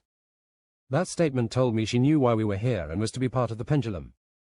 I was escorted to my room, which was the same room I had the last time I was here. At the time I thought it was a coincidence, but later Marius explained to me I was given the same room so that I would come to think of it as a home. Psychosomatic. You're a biologist. We're just planting thoughts. It was still just the day before New Year's Eve and early evening, so Cheesy and I decided to take Errol down to the lounge for a few exotic beverages and some introductions if any of our friends had arrived yet. Errol's head was on a swivel all the way to the lounge. So much to see. Can I wander around the halls all night? Would that be weird? Errol asked. Yeah, sure, try the basement tour. It's pretty nice in the middle of the night. Take a candle and a beer, a real Aussie wouldn't need anything more. And we laughed. He'd need a bucket, Errol replied. Marius and Marion were both in the lounge waiting for us to come down once we were settled in. They had just flown in from the Salton Sea and had tons of updates for us that they would tell about later when the rest of the crew arrived. We introduced him to Errol, whom they had never met, but had heard a lot about. I asked Marius who was coming for New Year's, but he was not totally sure. This is Ian's party. Did Darla take the same flight as you guys? Cheesy asked the Jacks, who looked at each other sheepishly but didn't reply. Come on, she was on that flight. I talked to her this morning, so don't mess with me. And then they laughed and said, yes, Cheesy, she's here. As we sat, we talked, we drank, we ate, we laughed, we welcomed new arrivals, we had a blast. Ian was next to make an appearance and arrived to a rousing cheer. This was another introduction for Errol, who was beginning to feel a bit out of his depth. I assured him that he just had to relax and coast into this group because they would adopt him. He did, and they did. We heard Sandy, Dr. Sue, and Dr. Ben had arrived, but were just in the midst of getting settled in. The girls were finished with their limo hosting trips for the night as everyone who was due that day was there. A huge cheer went up when they entered the lounge with their menagerie. Magda and Krista brought Darla over to meet Errol in their usual fashion. By the time they were finished, Errol had to sit down. He was weak in the knees.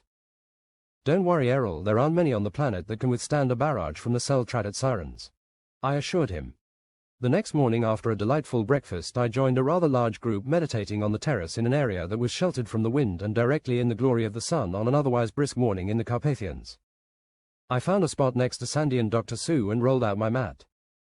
I was hoping to get an opportunity to ask Dr. Sue whether or not Dick was coming, and when I did finally ask, she replied, "He would like to be with us, but his military oaths prohibit his direct involvement. Think we have to just continue as always, but be aware that he may not be in it for the duration." Having a few hours to myself, I met up with Magda and we took a hike in the forest inhaling the brisk winter air. Deciduous trees create a much different forest in the winter than they do in the summer. Magda pointed out various animal trails left in the snow. Snowshoe rabbit, weasel, followed by wolves. "Will you be attending Ian's meeting tonight?" I asked, and she replied, "I will. I perhaps know a little more about what's happening than you do at this particular moment because I've been privy to meetings my mother has had with Ian. You must realize that I cannot betray that confidence even to you." What she didn't realize was that Ian had told me some details of their meetings, but perhaps not all. Geraldine Sell-Traded had an experience with a gypsy when she was a young mother. The gypsy predicted that her children would help to usher in a new world and that her father would be assassinated by the end of that very same day. She was right about Baroness Geraldine's father because she was the assassin. Fine, but what do you think of Ian's plans for the Pendulum Group? He wants to bring about some significant change that will benefit the Earth and all its inhabitants, but he may also violate laws, church doctrines and people's beliefs. What do you think of that? I asked. I think the question is twofold. She said, should we do it and can we do it? Should we do it is based on us being able to interpret what is the correct choice for our perception of Dharma. Everyone who is committed to something thinks they're in the right or just position. They cannot all be right and just. Can we do it? Most times I can't swing a cat without hitting a genius doctor or two. What they can't do, the Sell-Tradeds can. Later in the day, Magda and I had an early dinner with Cheesy and Darla and awaited any new arrivals. Cheesy had heard from Sandy that Rick had arrived. He was still living at Ian's house in Nainital and apparently had some new information on the search for the diaries. A little later, Dr. Ben came to the cafeteria accompanied by Dr. Sue, Dr. Emily and Big Wham. We drew up a bunch of tables, gave the introductions and began to chatter like a prairie dog colony. Eventually we all had to retire to our rooms to get ready for the black tie affair that night. At that point all I knew was that it began at 9 p.m. in the main ballroom. I met Errol and Cheesy at 8:45 at the top of the east stairway, a common mingling spot before descending down the stairway to the ballroom doorway. Descending the stairway, our eyes met the sight of Darla, Magda and Krista dressed to the nines and waiting to escort us in. Either Errol was practicing his dance moves or he became weak in the knees, I'm not sure. They took our arms and we entered the ballroom where the Baroness was welcoming the guests together with Ian. In the receiving line was Uncle Sandu and the now super-famous One-Eyed Jacks. Since opening in Las Vegas, they had become the toast of the town. We found the table the girls had reserved for us and began to celebrate like a new beginning was on the horizon. Errol was finally doing his share of relaxing and coming out of his shell just as Dr. Sue seemed to be doing. I don't know how many people were at that party, but many of them I didn't recognize and I began to wonder who was here and who these other people were. At about 11 o'clock Magda came up to me and said, "Come with me." I followed her down the hall and then up a staircase to the second floor. We continued down the corridor where we were joined by Cheesy and Darla and Errol and Krista. We then went up another staircase to the third floor and then I knew where we were going, to various Sell-Traded study. The doorway opened to a room right out of a supervillain comic book and I watched for the expression on Errol's face when he saw the full extent of it. With windows 4 meters high and 8 meters across, the view was panoramic and I heard his breath escape. A full moon and a clear sky are good omens for a new beginning. Magda said and I replied, sent by via.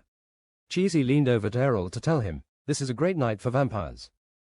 As people gathered in the room, I recognized everyone who was there and those that were conspicuous by their absence. The Sell-Tradeds were extremely well represented by the Baroness, Uncle Sandu and Aunt Alexandria, the Jacks, Darla, Magda and Krista, Florin, Alexei, and April. I wondered if General Alexei Anapov had the same commitment issue as Dick. The Windhaven crew included Dr. Ben, Dr. Sue, Dr. Emily and Big Wham. I couldn't believe Jay was not part of the group, and then Sandy told me she was committed to the group, but would not fly or leave Kenya, and Jeffrey and Kim gave their proxies to Big Wham, but had to stay behind. Sandy and Rick were both currently living in India, but Sandy had been traveling a lot in the US. Then the biggest shock of all came through the door. It was Carl. He was not only involved, but he was sitting on the dais with Baroness Geraldine and Ian. It seemed we were now all gathered. Baroness Geraldine Sel-Tradit stood to begin to speak, and the room went silent. I've known kings and queens, emperors and empresses, tsars and tsarinas, princes and princesses, barons and baronesses, dukes and duchesses, counts and countesses, maharajas and maharanis, sultans and sultanas. Not a backbone or spine among them. Feeble and unmotivated, although some are genially kind or compassionate people unable to muster the gumption or the brains to do anything about it. Are they going to change the world? Not for the better. I've known popes, archbishops, bishops, cardinals, priests, ministers, ayatollahs, and rabbis. They rape and pillage their believers to purchase their golden icons, and they bring death and destruction to the non-believers. Are they going to change the world? Perhaps, but not to the benefit of all. Maybe I needed to meet the Dalai Lama, the Buddha, or the Mahdi. I've known presidents, prime ministers, dictators, chancellors, and premiers. They're all motivated by self-interest, care only about their voters, and getting credit for any improvement that may have accidentally happened during their tenure. Are they going to change the world? The only ones who've tried are revered as the worst criminals in history. I've known Nobel laureates, professors, academics, scientists, and even the odd genius. If there isn't a book or article to be published with their name on it, or a grant that provides them wealth for life whether they accomplish anything or not, then they're not interested. Are they going to change the world? No, but hopefully they don't deter any they come in contact with from doing so. I've known CEOs, CFOs, presidents, chairmen of the board, and directors. I hold some of these titles myself, so I should be careful what I say about this group. There are few people in this group who are not beholden to their shareholders and the almighty stock price. They are committed to doing what is right for their share price. There are a few with controlling interest in mega worldwide companies or stashes to rival Aladdin's treasure. Generally, they have egos bigger than their bank balances, which eventually evaporate. Some of these life forms may actually make a difference, but none of them have the scope to lead changes required by our societies today. I may belong to one or more of those categories I've described, but I want to be known as someone who helped empower youth to change the world for the better. I want my children to be people who had the opportunity to change the world. I know they are each capable in their very own unique ways. I want the young and the experienced to work together to create a world where human dignity is the right of everyone born into it. A year ago, I met Ian and some of his group of friends. I thought to myself at the time, the future begins now. And with that a huge cheer went up from those of us gathered in the room. I hated to draw the parallel to a political gathering, but that shiver felt different. Then Ian stood and took the podium to speak. A baby born in the developed world has a 96.2% chance of surviving. A baby born in the underdeveloped world has a 13.7% chance of surviving. A baby born in our world should have the same chance as any other wherever they are born. A pipe dream. A baby born in the developed world has a 99% chance to have access to drinkable water. A baby born in the underdeveloped world has a 9.2% of having access to any water within 5 kilometers of where they live. A baby born in our world should have the same chance as any other to access water, food, and the nutrition they need. A baby born in the developed world has a 52.3% chance of getting a post-secondary education. A baby born in the underdeveloped world will be lucky to see a single day of school. A baby born in our world should have the opportunity to achieve their potential, whatever it is. A baby born in the developed world has a 63.2% chance of reaching the age of 50. A baby born in the underdeveloped has a 63.2% chance of reaching the age of 20. A baby born in our world should reach 50 in as good health as their DNA supports. A baby born in the developed world has a 37.8% chance of reaching the age of retirement and receiving a pension. A baby born in the underdeveloped world will never retire from trying to feed themselves and wouldn't understand the concept of a pension. A baby born in our world should always remain a productive part of society, and society will always provide for their needs.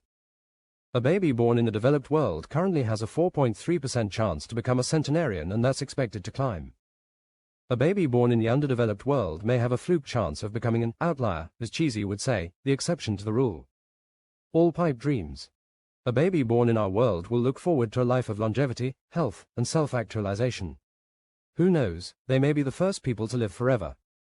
I would ask all of you present here tonight, and those of you who are here in our thoughts, to raise your glasses in a pledge to restore the pendulum of human equality to its equilibrium.